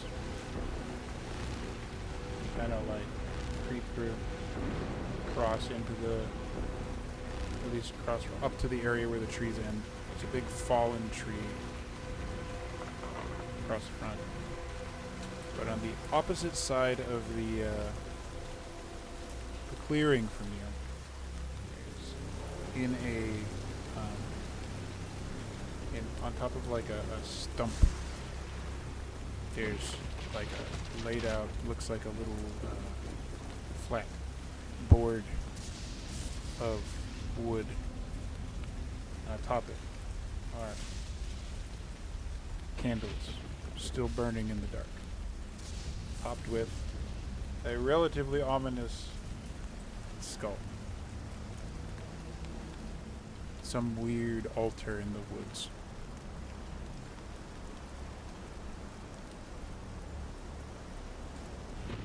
You wait for a second,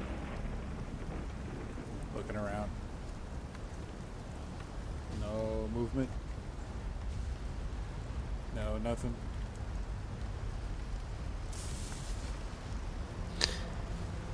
Just the brain. I do, because we're trying to be sneaky. I do the cat thing. The Oh my god. and then I point at the skull and go,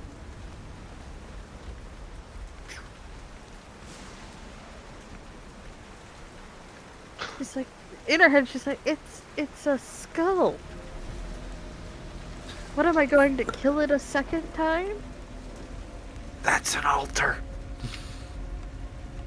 We need to Trust- stop this. And he pulls down his sleeve, and you see a bunch of cuts. Trust me, I know what an altar looks like. How close are you checking this out? How close are you getting, I should say? As far as we are right now, from the trees to it, Not getting any closer. Perfect. not right now. Okay. I'm not sneaky enough to sneak across an open field. That's somebody else. This is a clearing. Is there water in the clearing aside from the rain? There is not. It's just the rain. Well, Yeah. there's plenty of mud. There's I'm actually not a see- reasonable amount of grass. It looks like where the tree has fallen, a decent number of like mushrooms looks like they've sprung up. Nothing like that looks like particularly like malicious or fog like touched or anything like that. But like, okay, something has died here, and this is like life regenerating off of the thing. As a ranger, you would pick up, and you've seen some fucked up shit so far. It's not the kind of thing that would give you beware vibes. but not really a lot of mud to answer your question. I will say altar warrants further investigation. I suppose I can try and get closer. Well, depends. Are we going to be sneaky about it, or do you guys want to cover me and I'll go see if something pops out?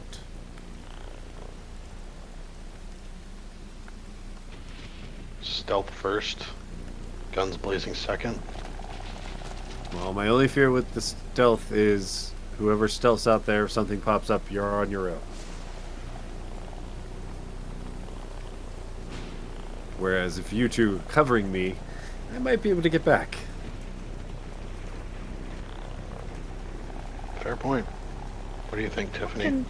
Option number 2 hasn't failed us yet. Alright. I'm not going to be as big of a peacock. I'm going to try to be sneaky. But I'm going to stealthily walk my way toward this altar. You approach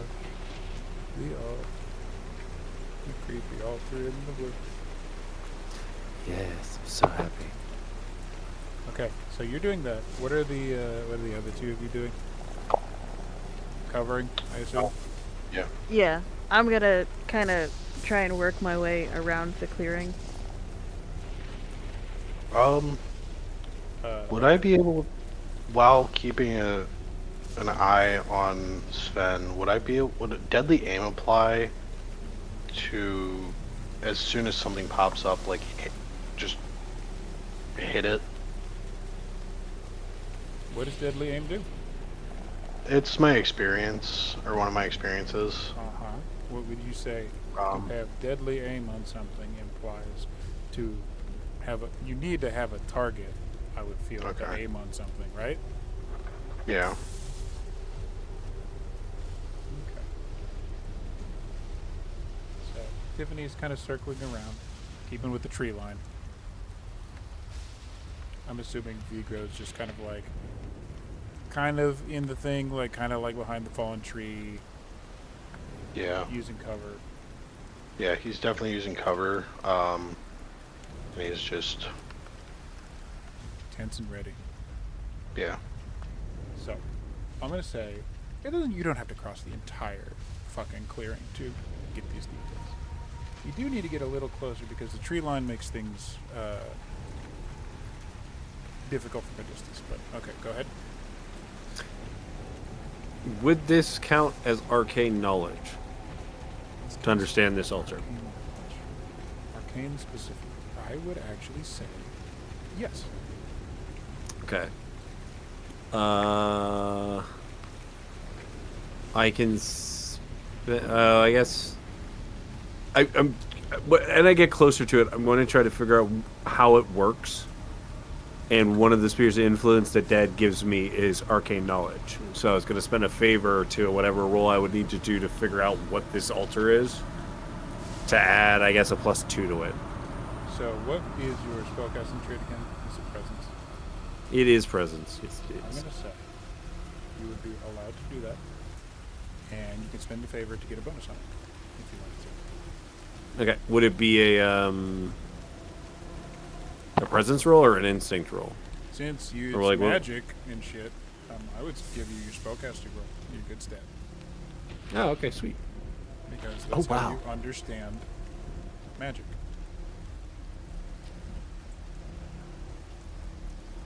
That's big. 24. Ow. Holy I shit. got like a +4 by using that. You get like a bunch. So this is definitely altar that's been constructed. The candles, as depicted, don't actually look that burnt down. There had been somebody out there that had to do this relatively recently. You notice a couple of things, some of which turns out amazing because of the mission that you were on last. You get close enough to see, but not close enough to feel like you're like completely just gonna like trip and fall into a trap.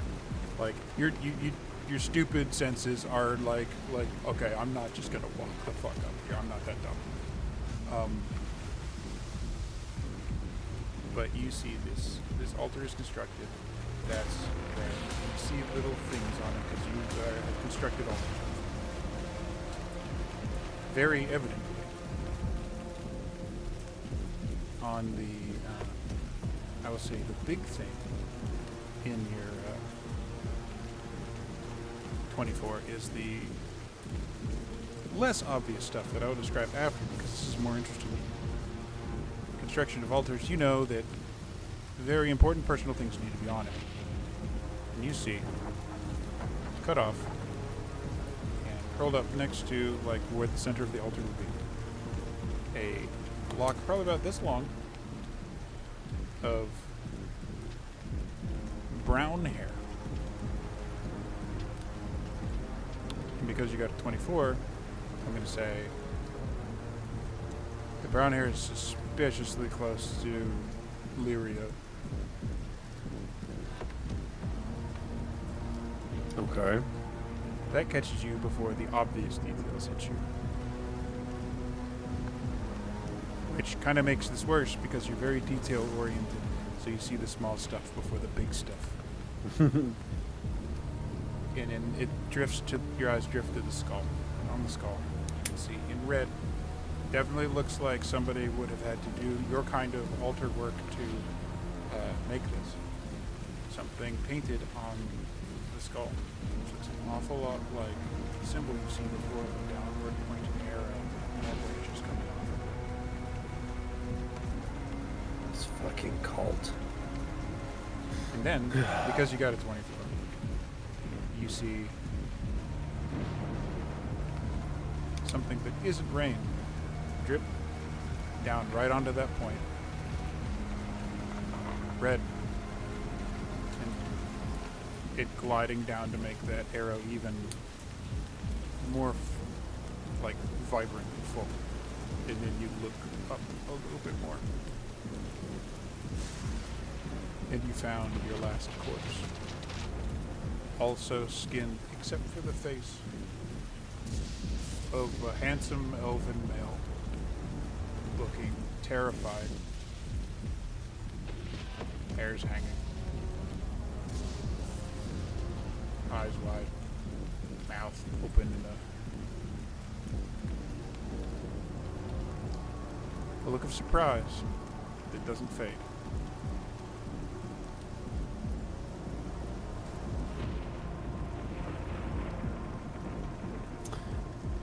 With me looking at the altar and understanding altars, is there a focal point on this altar? Okay. Like, is that the skull? So you get a couple of stuff in this game. There's a bunch of stuff around it too. Unless you're using arcane to focus on the altar specifically, but you also do see like off to the that would be the right of it. It looks like there's just a big. You just thought it was like a stump or something. It's just a pile of deer carcasses. Like a hunter's bounty. Might have been the stuff that was going to be brought back. Kind of like going like eventually bigger and bigger picture from the small and like look around and there's doesn't seem to be anything else. So you refocus back on looking for a focal point. You're still, I want to say, 20-ish feet away from this thing. So you want to, like, that's almost like you got to get closer to investigate. You can make out pretty good details. You're not blind, even though there's rain. But from where you can see the skull and the symbol seem central. I'm gonna get closer. Okay.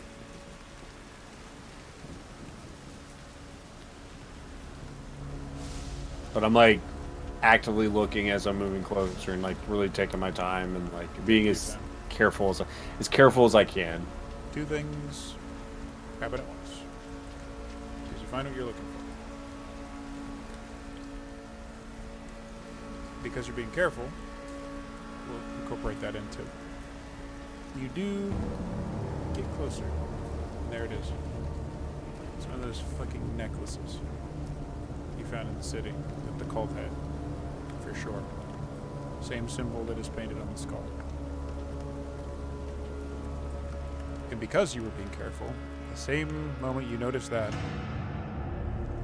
your eyes kind of move to the side because the pile of deers moves. And then, all at once, stands up.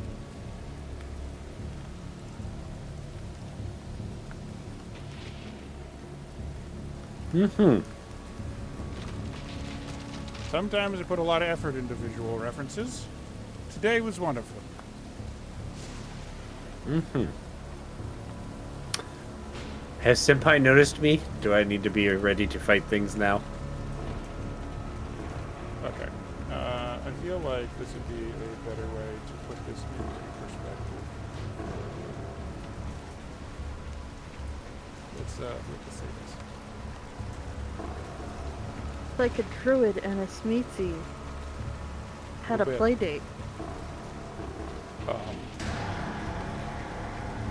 Senpai stands up.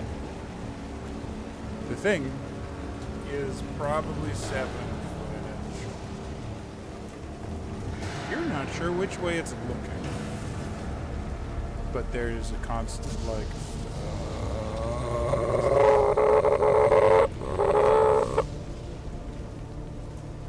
breathing noise of a throat that isn't all the way closed.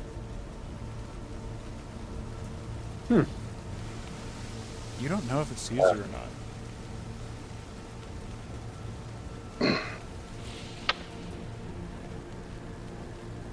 That explains why the tracks didn't make sense.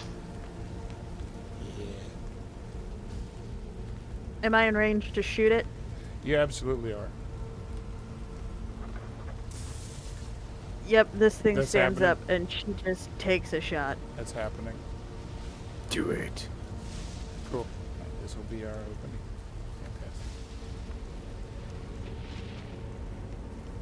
Fantastic. Okay, so hand crossbow. I click the one that has like the trait first, right? To attack. Yes. So there will be the one on the left, which is your attack roll, and the one on the right is your damage roll. So we're just going to swap this over to combat because this is now happening.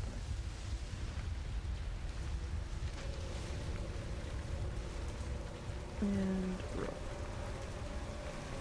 So that is a 16. You definitely With hope. hit it. With hope. Take Yes. your hope. You definitely hit it. Yay.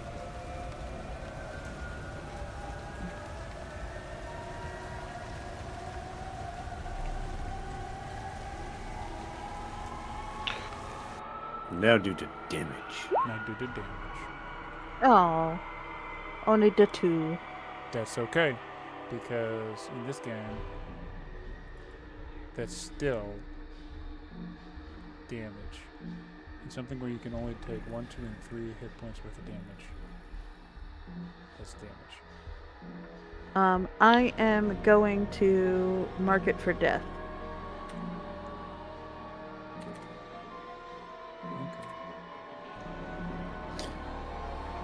Okay. After I see the arrow go flying, I am going to move up and do something stupid. Cool. You're moving up. I'm spending a fear. Damn. But you're just mean. Yep. It doesn't do anything. It merely reacts to the experience of being shot in its hide with an arrow. Do you guys know that weird fucking noise the elk make? That weird elk calling noise? Uh-huh. That call happens. And I'm not going to Oh, no. require any instinct rolls of that at all. But that isn't the only thing that stands out. Oh, hell.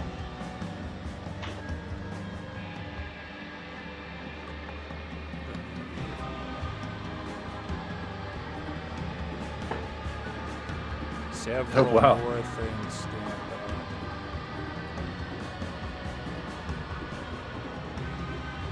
And you might be sorry.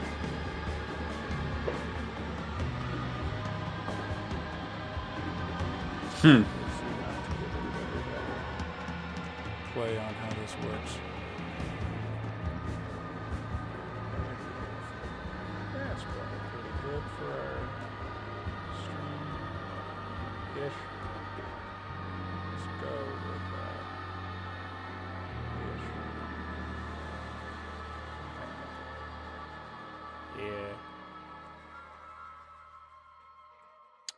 Yeah.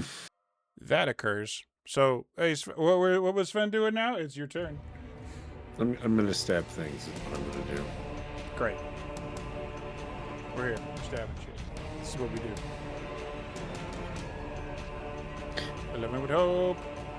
Is that a failure? Survey says it is a failure. I'm going to spend a favor to re-roll it. Spending a favor. Good thing you got. Spend all that prep time doing stuff. Oh my god, it's worse. It's worse. So And what does that mean? I have Do to get mark fear a now? stress. Yeah, you get fear. And I have to mark a stress and take that result, so I'm fairly stressed.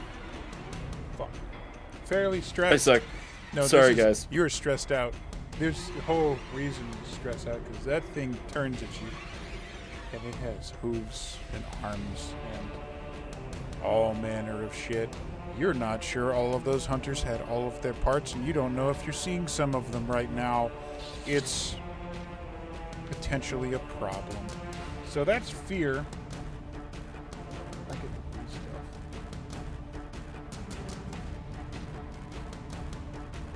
Okay. Let me re-look at all my toys and see what everything's going to happen. Okay. You. And you. So, it does come to me. Then you spend the fear. You can only move.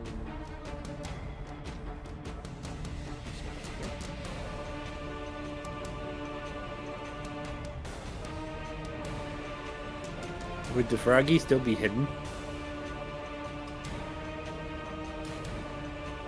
I would say.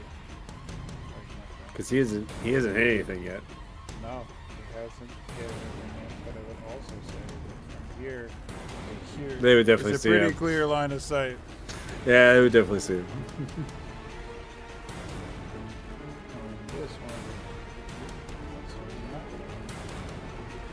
Tools.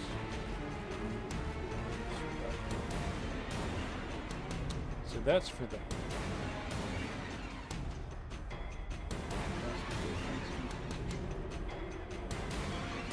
You swung at the thing of money. Mm-hmm. We're gonna say.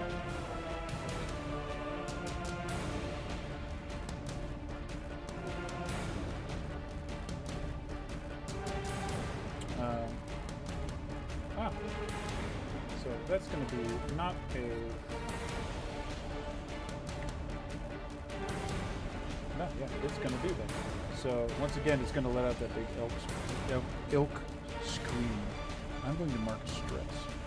And that means targets within far range. Absolutely spent.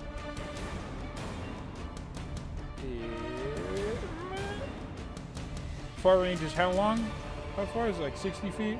Or is it 40 feet? Yeah, no, I think it's because it's melee, very close, close, and then far. So I think it's 30 or 60. 30 to 60.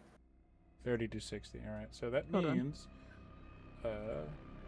all of my lovely player characters need to make me a presence roll. You need to beat a 13. Oh shit. Who's bad at that? I am I'm gonna spend a hope just you as get bad it. as he is. I give you. I'm gonna spend a hope you can get an advantage. What do you do to give her advantage? You can get this. It's fine. So is it just I just add +1 to that, or So no, you add do I roll? advantage. There's a little advantage checky thing, and it will add a d6 to your roll. Ooh. Advantage is a d6. Also in this game, if you have disadvantage, you also roll the d6, and it's subtracted Not that you from your needed it. roll, which is a scary thing. But everybody passed. Congratulations. Nobody loses any more hope.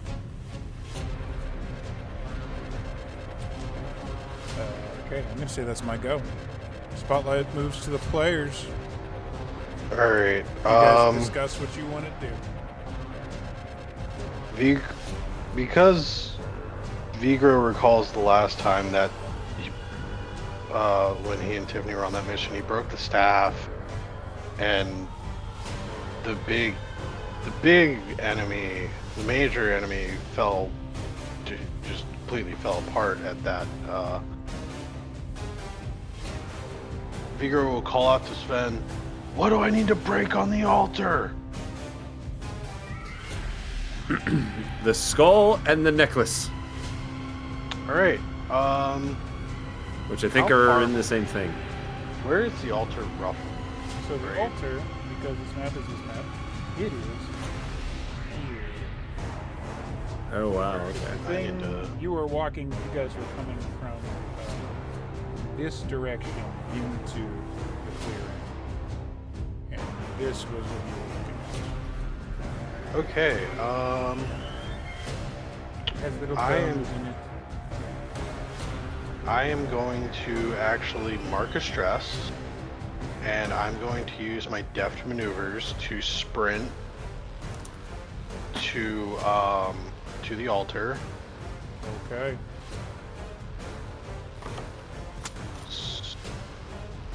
Backstab.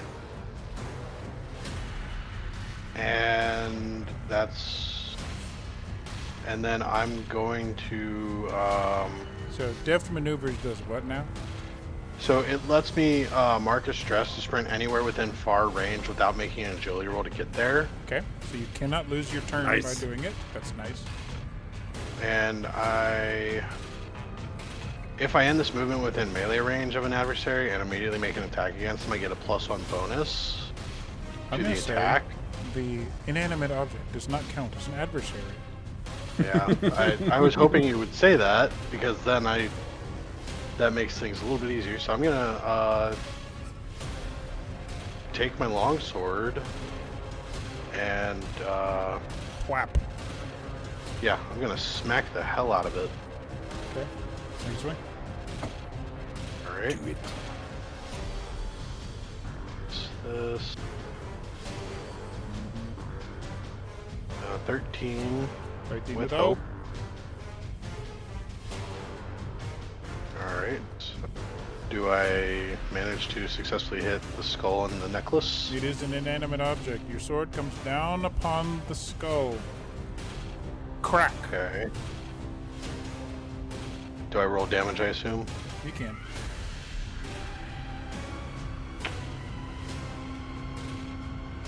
Okay. The skull is cracked. The creature seems pissed.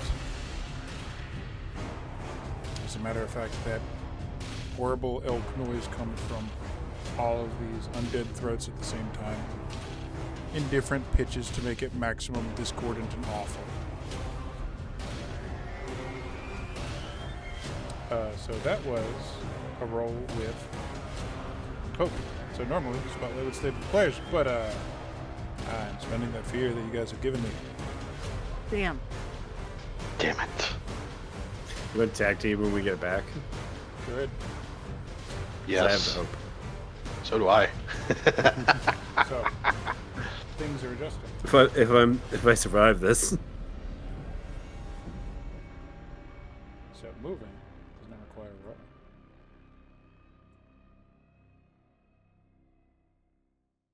Cannot move completely.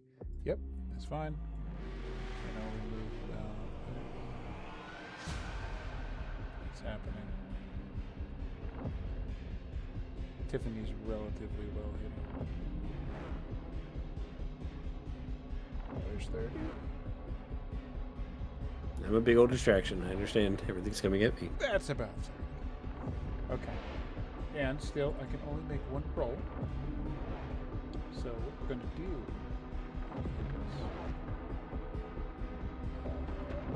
is flailing limbs. When this adversary makes a standard attack, they target all targets within very close range, which means Frog and Devil Man. This is coming against your evasion score. Is that hit? Holy shit. Oh, God, yeah. Let me check. Yeah. It was a 24 hit. The mercy. yeah. No. Yeah, really. No. Dick. No, not at all. No. Only a level 1. Damage incoming is 12 from too many antlers. I am gonna spend an armor slot. That minor change for me. Same. So you see a piece of my patchwork armor come off of my coat. Mm-hmm. Cool. Too many antlers. Too many antlers. So that is the enemy's go. The creatures are shambling forward. They don't seem hurried. Normally, deer would be able to move quickly. Tiffany, from your perch, you see that. I assume you are in a tree, right? Was that the plan? Yeah. That was discussed earlier. You would expect them to move faster. They're not really moving that fast at all. And I also saw Tiffany measuring sight lines here. So, did you have a plan to do things, or? I have it marked for death, so I want to shoot too many antlers. But I don't know, since I'm up in the tree, like, if it would be an issue of possibly hitting Sven or not. Oh, just tell me to duck. We've done that before. It's big. You can definitely shoot around him. This is the size of like a dire bear. This thing is like 7-8 foot tall at the shoulder. Sven's like what, 5 something? Not counting the horns. Yeah, I'm like 5'10", 5'11", and real light. I'm like whip crack muscles. I'm like real tiny. It would be hard to hit him. All right, cool. And we can also so, tag team. I can spend the hope if you want it. It is possible. Then we do it. More damage. You do more damage, yes. I've never actually done a tag team, so... So how that works How is does this somebody who wants to initiate the tag team, one of the two, which is him, spends 3 hope. You both do an attack roll at this creature. And whichever the bigger one is, out of the two of you, counts. Then you both do damage. And it is combined into one attack roll. So basically you both get to do 2 turns in one and use the best result. It's pretty sweet. And you get to describe a sweet ass tag team move you guys do together.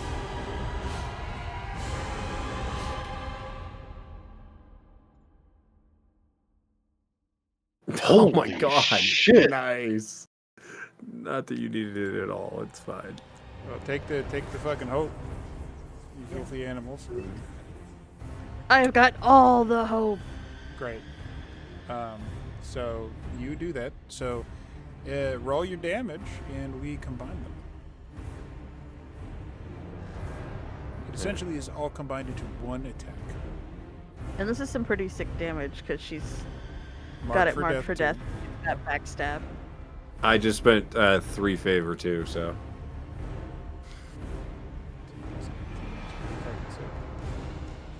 If it's severe, let me know, because I'd have to unimbue my sword. You indeed have done severe damage. My sword is no longer glowing.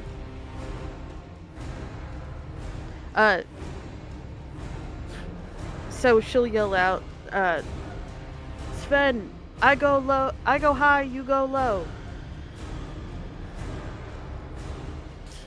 And as she shoots, I look over, I see the bolt, and I just flick my sword up and catch the bolt on fire. as it goes through. It goes into one of the deer's mouths, and you can see on its back there's a little fire that is starting. Question. Uh-huh. It says I can mark a stress to target another creature with range. Do I do another attack roll, or does it just carry over the damage to another creature? Okay, read exactly what it says, because I don't know. Quick, when you make an attack, you can mark a stress to target another creature within range. Target. So I feel like it's like another attack roll. I feel like that's also another attack roll. That feels like it'd be... I'm gonna do it! Also, to whom? And the dude in the middle. That thing? Yeah. And she's gonna tag team him again. Gonna tag team back with Sven if we can. So that I think so. Been your, that would be your... This would have been your turn. So I can't. Never mind. I can't do something again. That makes sense. I think you will eventually. You gotta get through this crap. So, a 13, right? And I can't do the thing for it, so you get your fear. And you get your extra fear because I can't mark a stress. Cool. Alright, yeah, the thing that's fucking... Okay, cool. Mm-hmm. So, that is a hit. Hey, at least it's not a failure. So go ahead and do your damage, because it's the second aim. Would I still... No, my imbue would stop as soon as I hit the first thing, You would so stop. yeah, no. I know it's technically like the same thing, but you're... No, it's like stab, fire goes out, flip around, stab. Yeah, makes sense. That's, well, you really fucked this thing up. Because you did some damage again.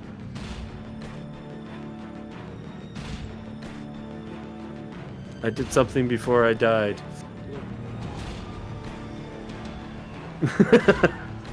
Oh, it's not even... You're gonna die.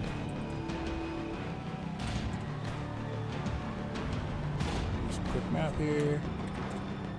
So let's see what. Great. So the stabbing occurs. Much stabbing. You did the hope. Once again.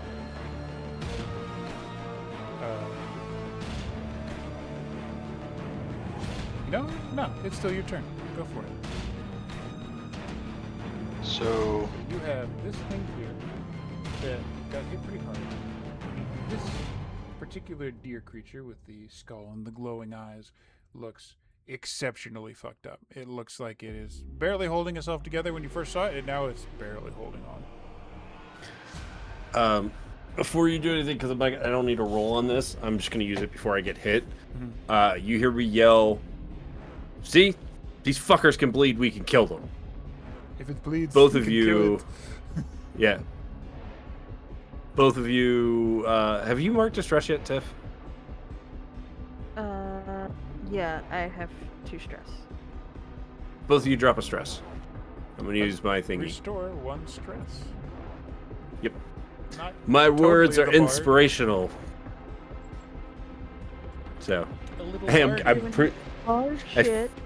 I feel like I'm gonna die, so I'm just going to use all my stuff before it happens.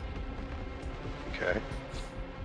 So yeah, nobody's gotten. I'm the only one that's gotten hit yet. Well, you got hit too. I could have gave you health, but stress is more important, I think.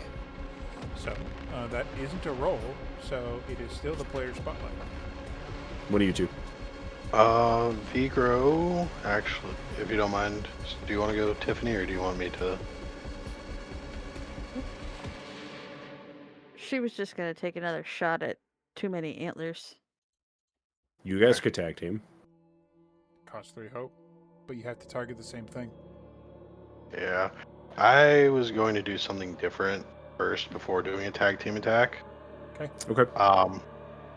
I will actually first... I'm going to try and shoot this thing with my crossbow, the deer that's closest to me. So that is within melee range with you. Okay. So crossbow, there isn't this isn't D&D, so you don't get penalties for shooting ranged weapons point blank like you used to. So, but essentially that means you could either try to attack with either of your weapons and it would function. There's a reason I'm choosing the crossbow and praying a little bit. Okay.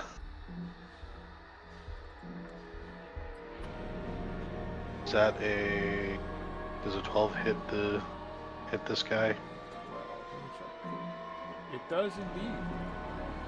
Oh, good. With fear, but I'm going to spend 3 hope to use hold them off. So when I succeed on an attack with a weapon, I get to use that same roll against 2 additional adversaries within range of the attack. Within range, which is what you're doing now. Nice. Alright, so what are you attacking? So I'm also going... Yeah. I'm going to hit the 2 mini antlers thing, and then can I also use the... Can I use my final attack on the altar, like the skull? Would you allow that? I would allow that. So you're hitting this and then just this right here? Yeah, so I'm hitting the thing closest to me, the 2 mini antlers, and the altar, yeah. Okay, well, I have some good news for you. Okay. Oh, alright, it's set, so... Yep. It looks... Yeah, so I use the same roll. Does a 12 hit the 2 mini antlers? 12 hit does not. Okay. And then for the altar, do I roll damage? I would say yeah. Roll damage. This guy doesn't matter damage. For reasons. He goes down. Alright. What about the skull?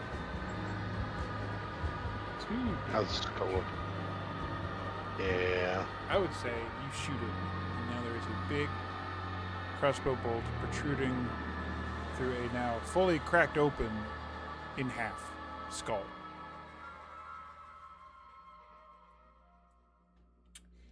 I'm going to say for funsies, because you were the one that spectated it before. Reaction roll. No hope, no fear. Sven, give me another presence. Because that was your spellcasting stat. And you are in the thick of it with this frogman, and you see what he's doing. 10. Cool. He broke the skull open. You do not detect any magic happening. Just destroy the altar. You have been doing your spooky craft for a while. You know the difference between something that is a binding ritual that will keep something in an area, make it be here, and a summoning spell that just brings something there. You feel it's probably the latter with a roll of 10. Okay. Can I move, or have we lost the spotlights? That was a roll with fear. Damn. That attack. So, let's see how this goes.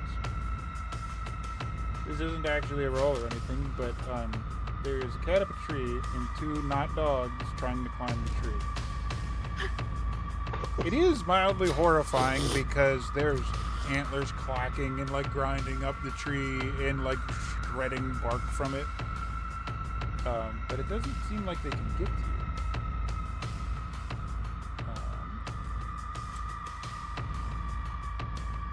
So this isn't a roll. So that's fun. He too many antlers moves slightly to here. So you can hit both. Ahead is facing Vigro. Ahead is facing Sven. One of the arms reaches down, almost like it's gonna go for Vigro, and you get like defensive and ready. It goes right past you, grabs the corpse off the ground, and puts it on its back. I am clear. I am clearing the Cheating hit points in bastard! stress. God damn it! Oh, great! It heals with corpses. And now, once again, because it's within melee range of you, it's going to try its attack. Once again, to everyone within melee range, which is you two. Again, sorry, not sorry. Does a 6 hit you? No. Fuck nope. It's not. So Ching. it's flailing, and it's managing to swing and like gore antlers at you guys at both sides at the same time, but it isn't quite as effective now. You've seen its tricks. Once again, expending more fear. Tiffany, there are zombie deer trying to climb your tree. I'm going Yeah, they are. to have this roc's deer make an attack at you.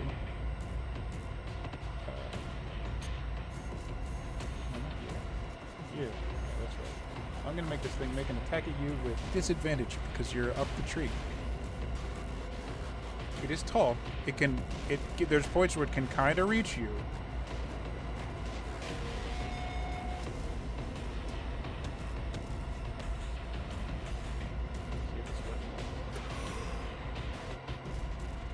Oh, excuse me.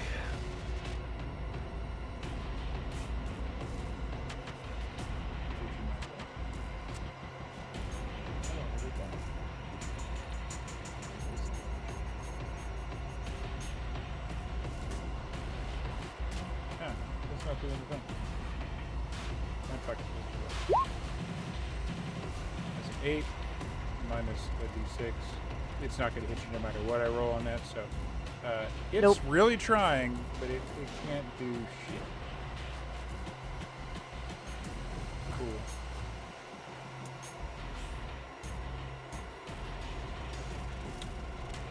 Let's spend some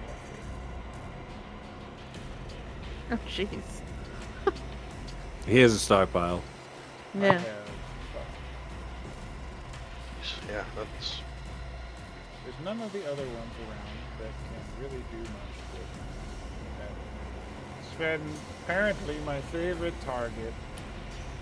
I am a giant distraction. Does a 7 hit you? Nope. Nope. The necrotic horn misses. Ding. Just blocking left and right with my rapier, You giggling the whole are time. Sweating right now. I'm gonna say the. Oh yeah. The spotlight goes back to the players. Actually, I think you're over here on my screen now. Tiffany.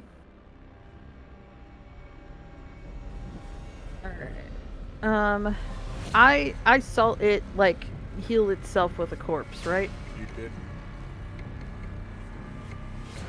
Yeah, so I'm not attacking nothing else. This I guy just is want that technically thing dead. gone off the map now. You're right. You're still focusing the big hulky thing. Yeah. So I'm gonna shoot at it again, especially because I still have it marked for death.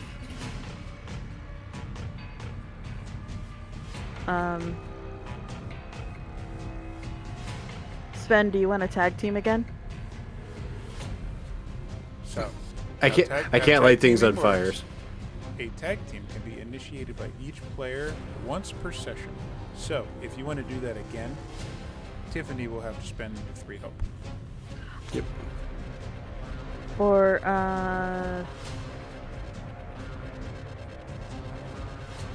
what kind of V-Grow? Yeah. How would we work a tag team? Well, I'm asking Harambe technically, because you know.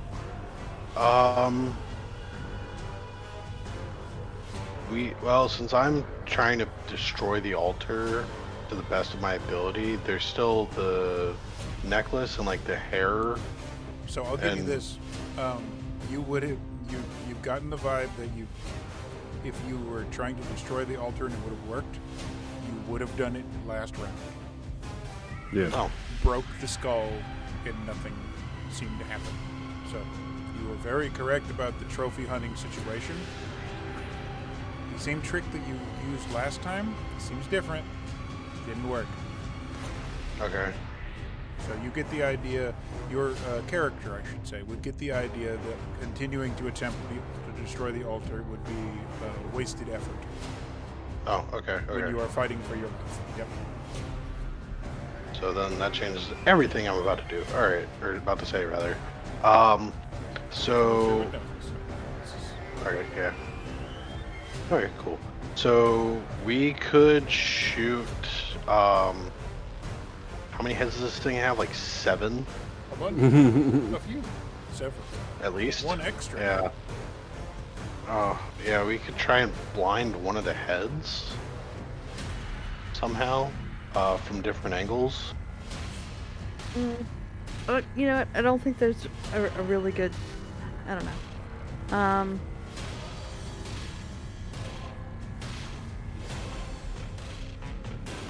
So that's just fluff. It really comes down to combining attack rolls into a big damage. Yeah. I think, like I said to Sven before, I think just if we split its attention, and like you go low and I go high. Got it. I can't do my flamey sword though, so it's just gonna be. No, I meant same situation but with Vigro. Oh, okay. Since he's smaller, he would go low. Sorry. You do have access to its largely unprotected looking underbelly. Oh, cool. I could do that. I could definitely do that. All right, so I'll there. spend the 3 too. And you both make an attack. I'm actually even gonna, since I'm going to strike it at the underbelly, I'm gonna get my longsword. Yes. Go for it. You are definitely within range to use that. Yeah. Mm-hmm.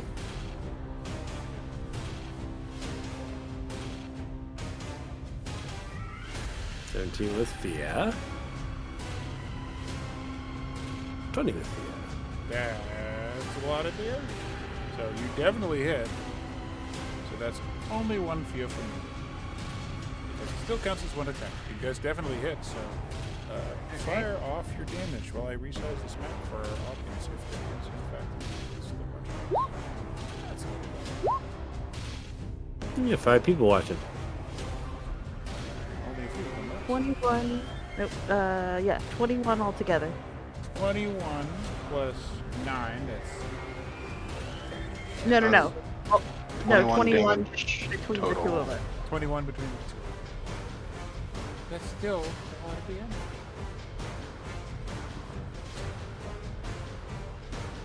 So that's definitely into another severe threshold. Nice. You... Okay, no, never mind. I'm not going to narrate this. How does this look? How do you guys do this?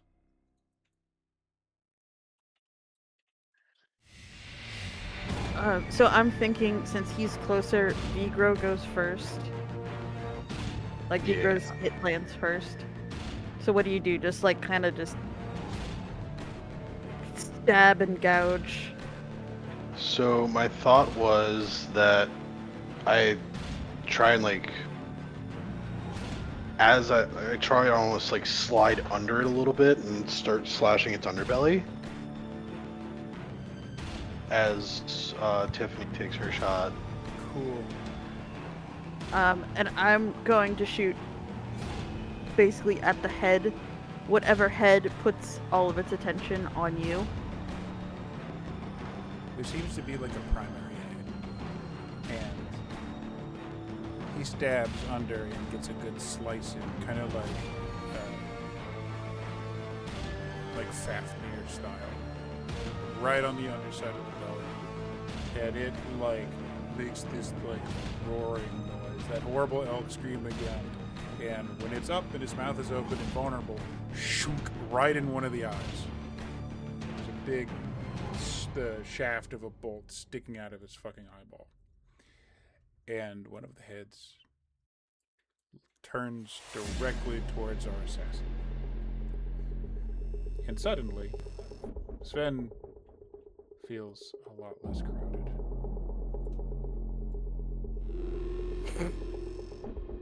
So, what happens here is going to be interesting.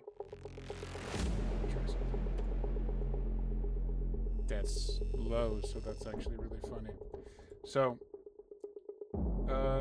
Tiffany, I should say more Scarlet.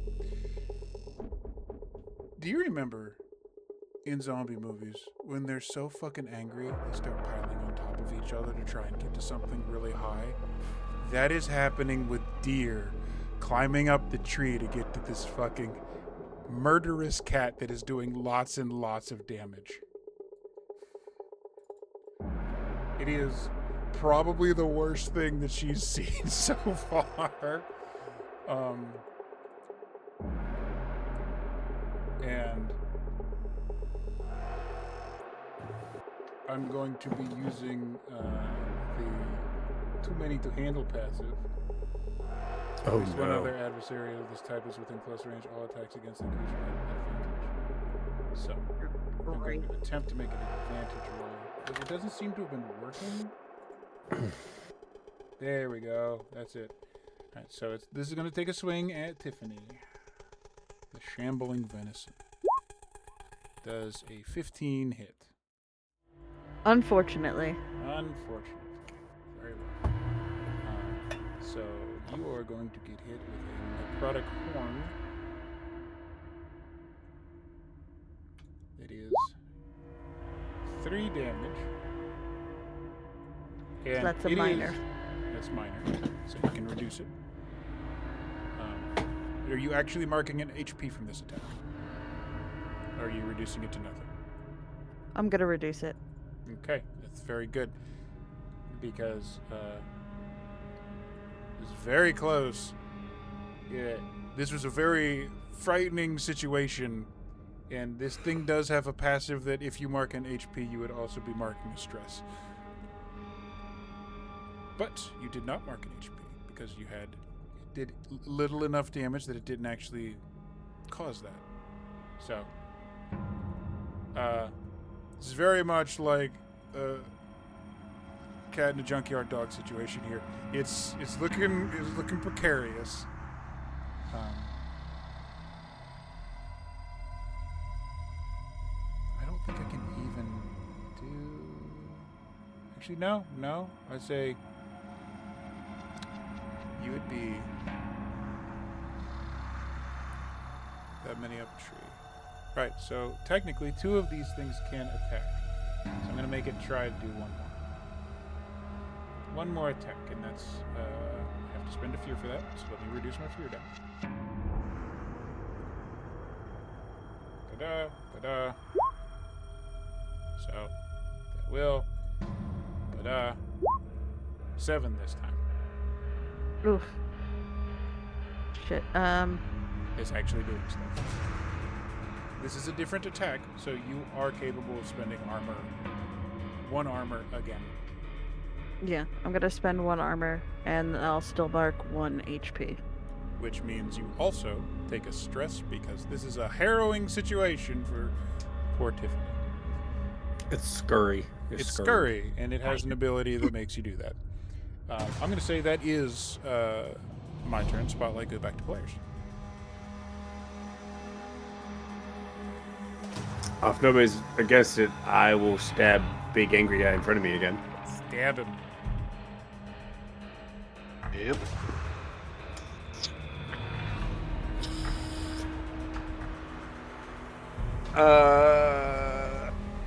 So I'm gonna try to, because you mentioned the underbelly, I'm gonna try to aim do a lunge attack aim or aim for a chest shot. Would that be a thing where I could spend a hope and use my apprenticeship?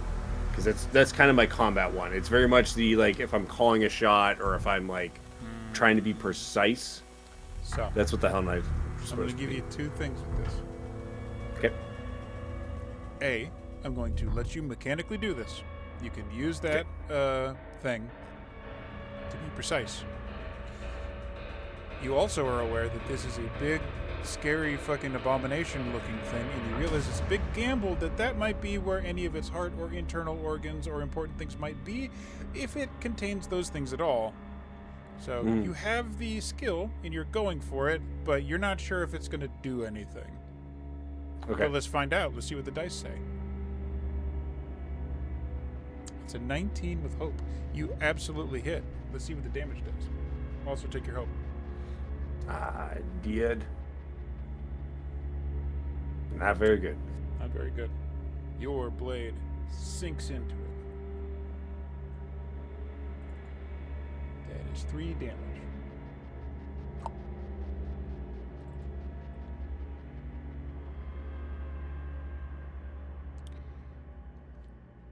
All the way to the hill. You didn't want to go all the way, but something went like Yeah.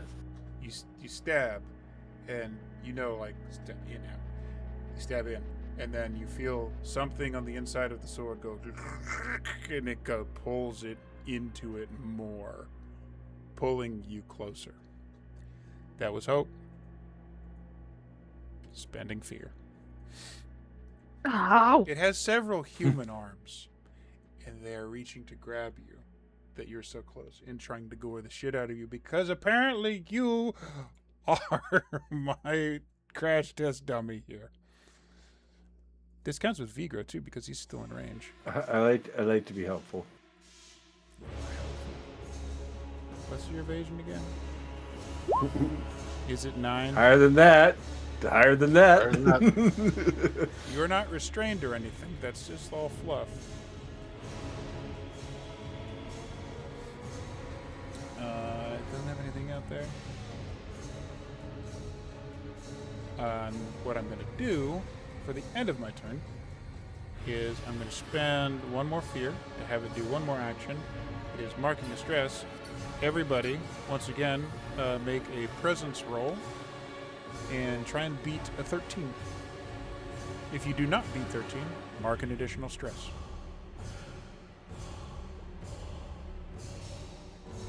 Sven is understandably stressed out. I don't have any more stress. Oh, so it's a hit point? Ouch. So it has you, and it screams that horrible noise in your face, and your eyes just get big. It's too much to handle. It's fine. It's fine. Everything's fine. Tiffany's also having a really hard time right now. But that's because there's now a soundtrack to the dog pile of undead creatures trying to climb her tree. And that means back to the players. Spotlight goes to you. I think she would definitely be casting Rain of Blades right now. That sounds like a great move.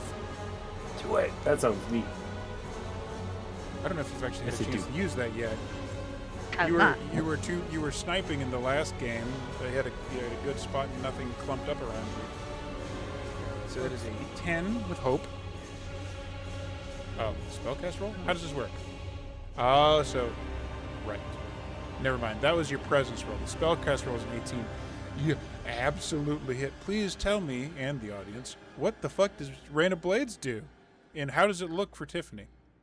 All right. So first of all, I'm going to roll my damage just so that I have that. Okay. Do it. 5. So, all of these deer that are under my tree are going to take 5 damage. Nice. Basically, I conjure out of thin air. We'll say out of the drops of rain. I conjure throwing blades. That because they're all underneath me, all fall, are thrown basically or fall in one direction, and they all get hit.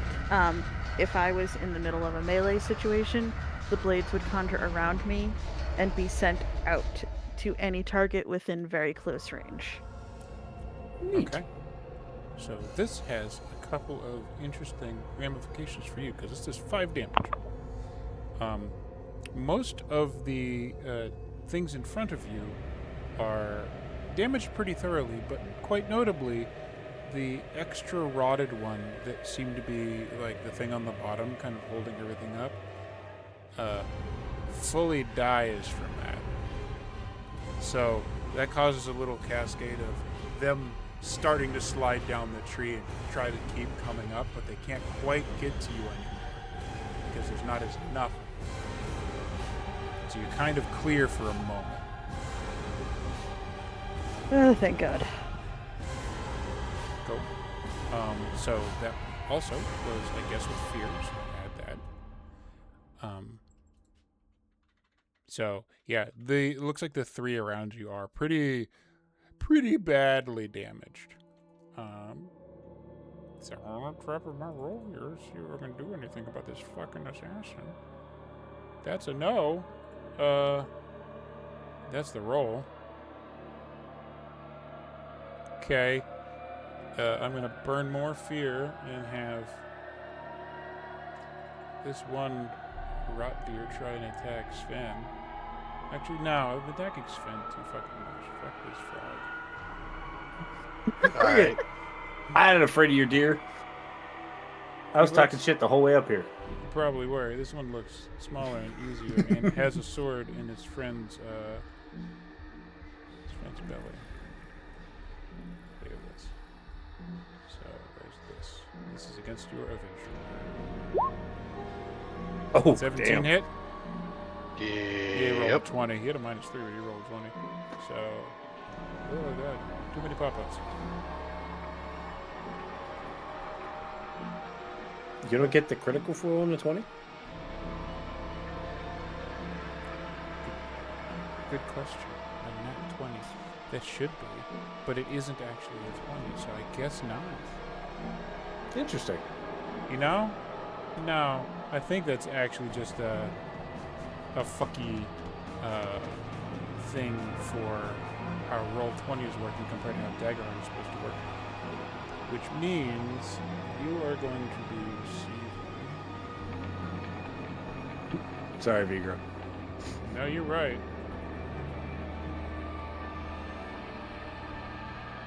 Oh, this isn't even real fucking damage. So you're getting 4.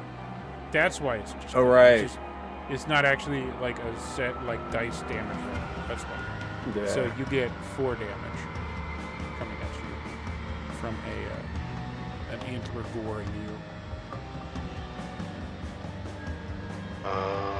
I will use an armor slot to reduce that to nothing. Okay, so basically how this goes is like you went low and stabbed.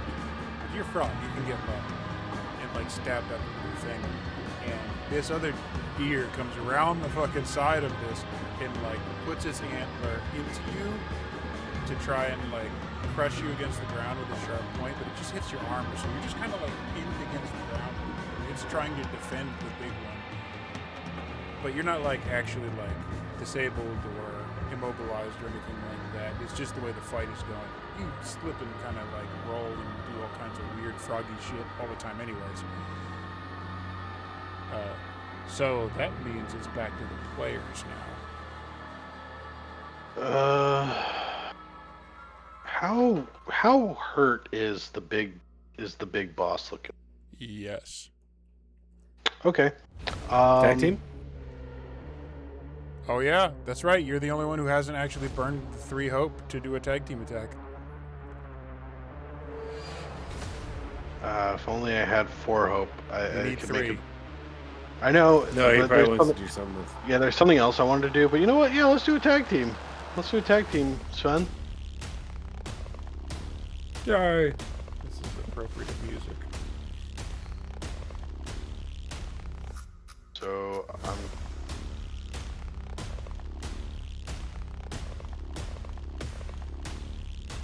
So we're gonna take 22 here.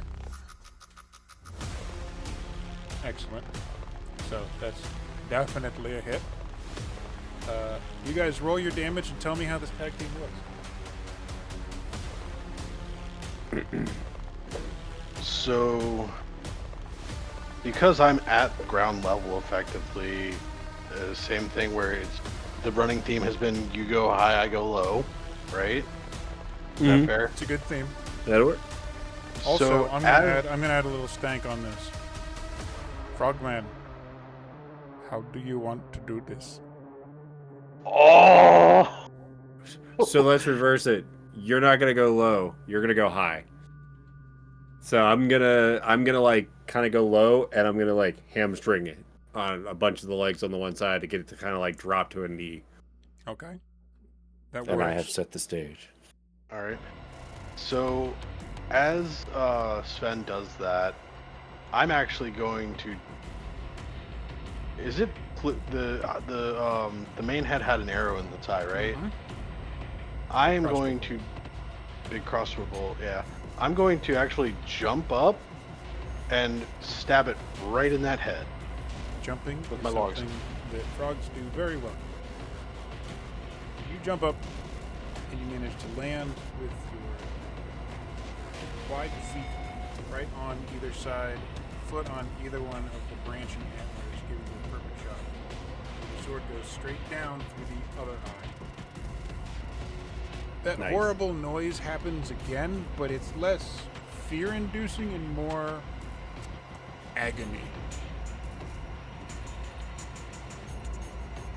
Because this is a long sword. We're talking that's like a 5-foot blade or something. Something like Through the hill, all the way through, down whatever passes for a neck of this thing. And hamstringed as it is, it falls over.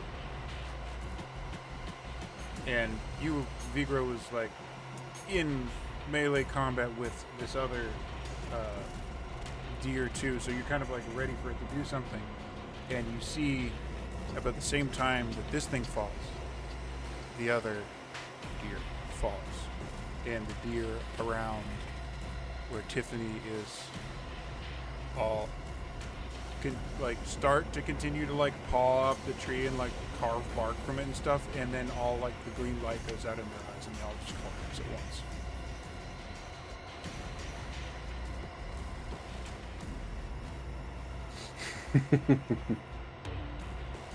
So as they all drop, Vigro goes, "Don't you trophy hunt on my property." Hippity hoppity. Where the fuck's my property? Missed a perfect line. I did. We hope you save it. That's what friends do. Okay. Oh fuck! I hate this place. There's a little column of smoke coming up from the altar that you notice. Vigro, the one who had been focusing on it, looks. That little medallion, that little necklace had been there. Normally it's like this, like metal, like any kind of normal necklace or whatever. Now it's kind of like burnt black and cracked in the middle. Wisp of black smoke comes up. Familiar looking smoke.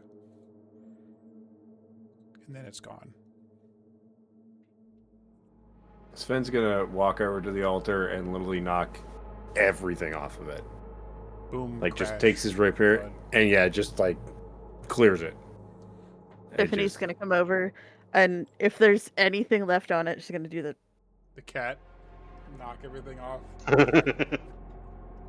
The candles that seemed to have previously just been staying up, even though the rain, are quickly snuffed out by both being knocked around and thrown on wet grass, and just the raid itself seems to fully just snuff them now. And you find yourself in a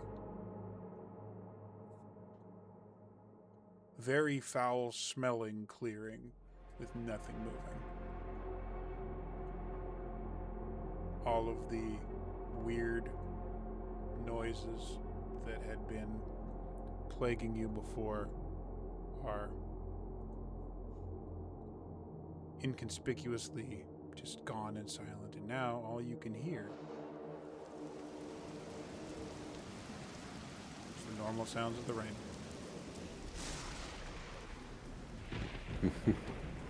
Suspicious. Sven puts his weapons away and it's kind of like holding his side, like spits a globule of blood and goes, "That was fun." Sorry, Vigo. Go ahead. That was not my definition of fun, but sure. Are you okay, Tiffany? Sven? I'll be alright once I get back. Yeah, it's great. I love it here. Um, Go ahead. do you think we should bury the dead for them?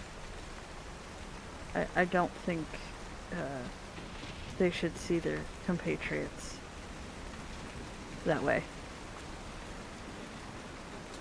We should bury the dead. Vigro, was the body of with the face, the one that that actually kept the face, was that like does Vigro know about that one? Yep, you were right next to the altar. It was hung above them.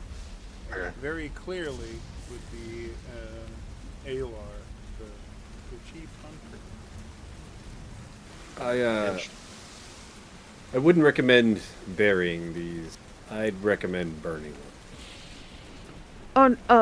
No, I was going to suggest burning the deer things. No, but no, I meant, even the hunters, I would. They may be fog touched at this point. I'd give them a proper burn. Interestingly enough, this is the one hunter that still had his face. You looking up at it? Yeah. There seemed to be moisture coming from the still present face, because it's not coming from the rain. Oh. So, I'm gonna like look really, really close. Is he still alive? It's kind of hard to tell. Well, or like, Completely not moving. You can't detect any form of breathing. where's he tied off to? Could we like pull him down? He's tied onto it, like from feet, from tree. Yeah, you could tie him. You could bring him down. Tiffany and Sven, can you get the body down? I would actually like to ask the trees, or specifically the tree he was tied to. I would like to inquire if he is still alive. From a tree. Tiffany will climb up the tree and just lower. Okay. Here's how this goes. Trying her best not to look at it. Here's how this goes. Mhm. What would Especially 'cause normally I'm you full would stress. roll for speaking to that would be instinct, right? Yeah. An instinct roll. Roll me an instinct roll. See how this goes.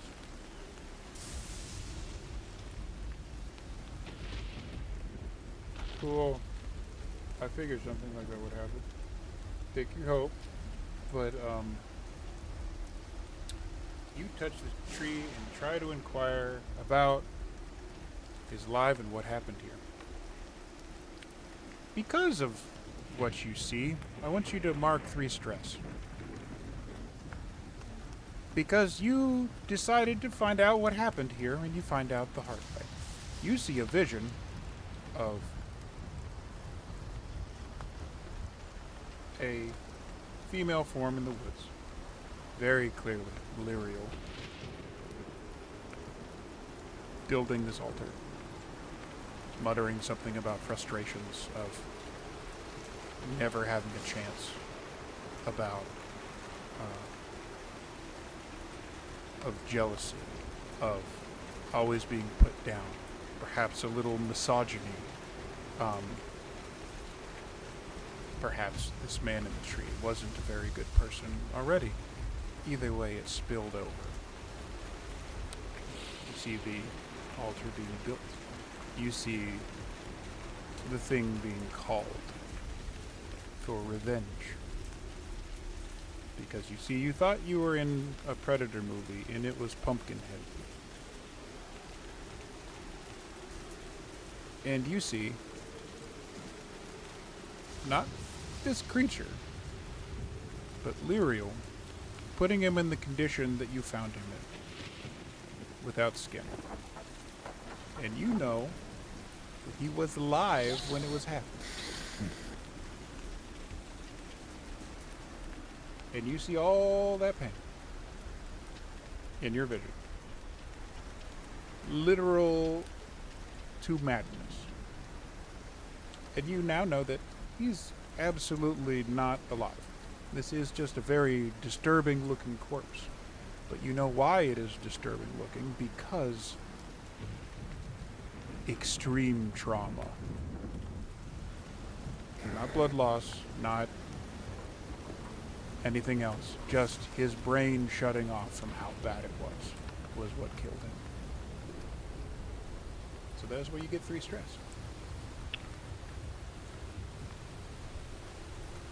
So, what Tiffany and Sven see as Vigro finishes this vision is he pulls back, like snaps his hand back from the tree. He then starts breathing heavily and kind of puts his hands on his knees and bends over a little, and just he is visibly panting. Before he says, dogs can't go white, but it looks like his body tries. yeah, He's a lighter green now. something. He's lighter blue, yeah. He says Lyriel's responsible for all of this. Between heavy pants. What do you mean? I was shown a vision of her doing awful things. All these bodies, her fault, particularly this one. It wasn't anything but trauma that took him out. I'm certain of that. He So literally you're could. saying she skinned him and summoned this creature. Yes, she built the altar. She skinned the body. Maybe the others too, I don't know. Perhaps not. Perhaps this creature dragged them to the blind for her, I don't know all that, but she definitely is responsible for this death. And the deaths of the others, whether direct or indirect. Well, it looks like we still have to kill somebody then. He She puts needs his to face swords away. justice. She's gonna face something. The story, because of the time of the night that it is in the real world, is getting close to the end, but I'll give you a quick summary. No real dice I want to rolls kill here. her. I want to kill her. You get back to the hunting lodge. I can actually take this thing. And I'm gonna kick in the door too, as You come in grumpily and ready- angrily as I can. ready for the thing. And you find the elder, Thesriel, stands up, surprised, doesn't know what's going on. You look around. The only other person in the room is your dwarven ferryman. You find out that probably about an hour after you left, she went looking for you. The elder bought that completely and just let her go. She hasn't come back. And considering the way things went, every one of you suspects she probably never will come back. At least not to this place. And unfortunately for her, we've got the Lorax over here.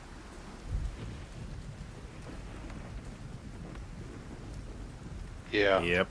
So Vigro will kind of fill Thesriel in on everything that, well, the high notes anyways. The story is I also would have, before we left, I would have cut one of the heads off, and when we came in and realized she left, I would have thrown it down and said, "Here's her fucking handiwork." the elder is, and your ferryman is suitably horrified by the tale.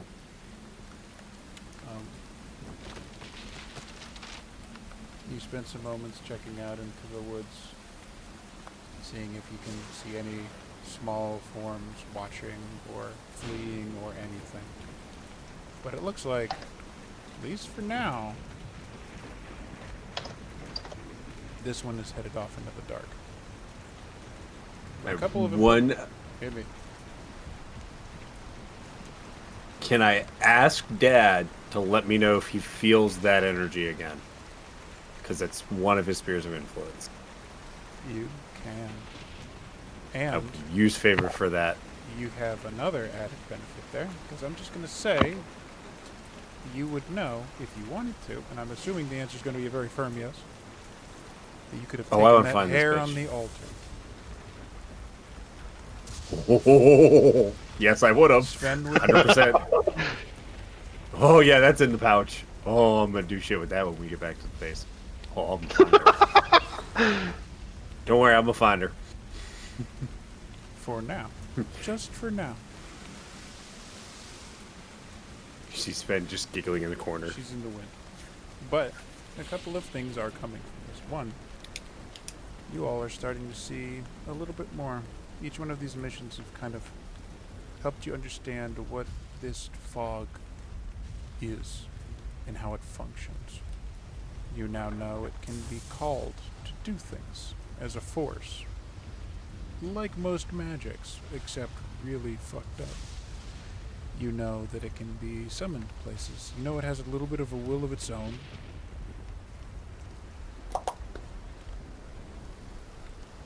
And is starting to be utilized by at least one group. There might be more to this. You might have a lead on someone who knows something more to this. But those leads are at least at a dead end for the moment. The other wonderful thing that we will deal with after the stream is congratulations. You three are the first ones to hit level 2.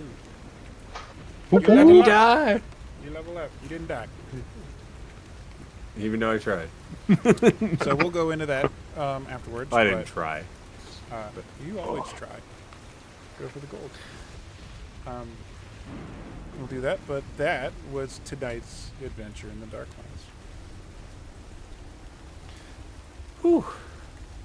As the Lorax speaks for the trees. See, this is why I don't talk. This is why I don't talk to shit. It just fucks with your head. So, Tiffany. Oh, hold on. I have the wrong thing in there. Just added to my journal. The notebook I have of names, and some of them are crossed off. Mm-hmm. She gets added to the book. The Book of Grudges. Added to the is book. spelled Lirael. What was it again? Lirael. Yeah, because I got If that. you want to bitch's make hair. notations of cultists from Oh, I got that bitch's hair. Farsong Grove, you can. Do that. It's all starting to tie together. It's all coming together. So that's tonight's thing. You guys have fun? Oh Oh yeah. yeah. Very, very good. Yes. We don't need that no more. So that's the bit. Next week we have more people and more things and maybe very specific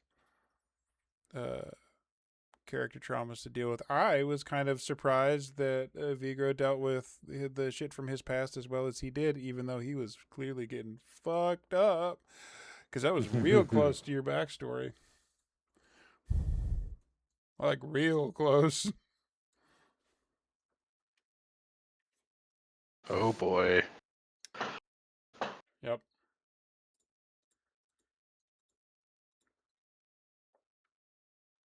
And I was just pleased that I managed to get one reaction out of one person when Scarlet saw that the zombie deer were trying to climb all over each other to get up the tree. That was a beautiful reaction. I loved it. I had that mental picture in my head, unfortunately, and Mm-hmm. Like, ah. Mm-hmm.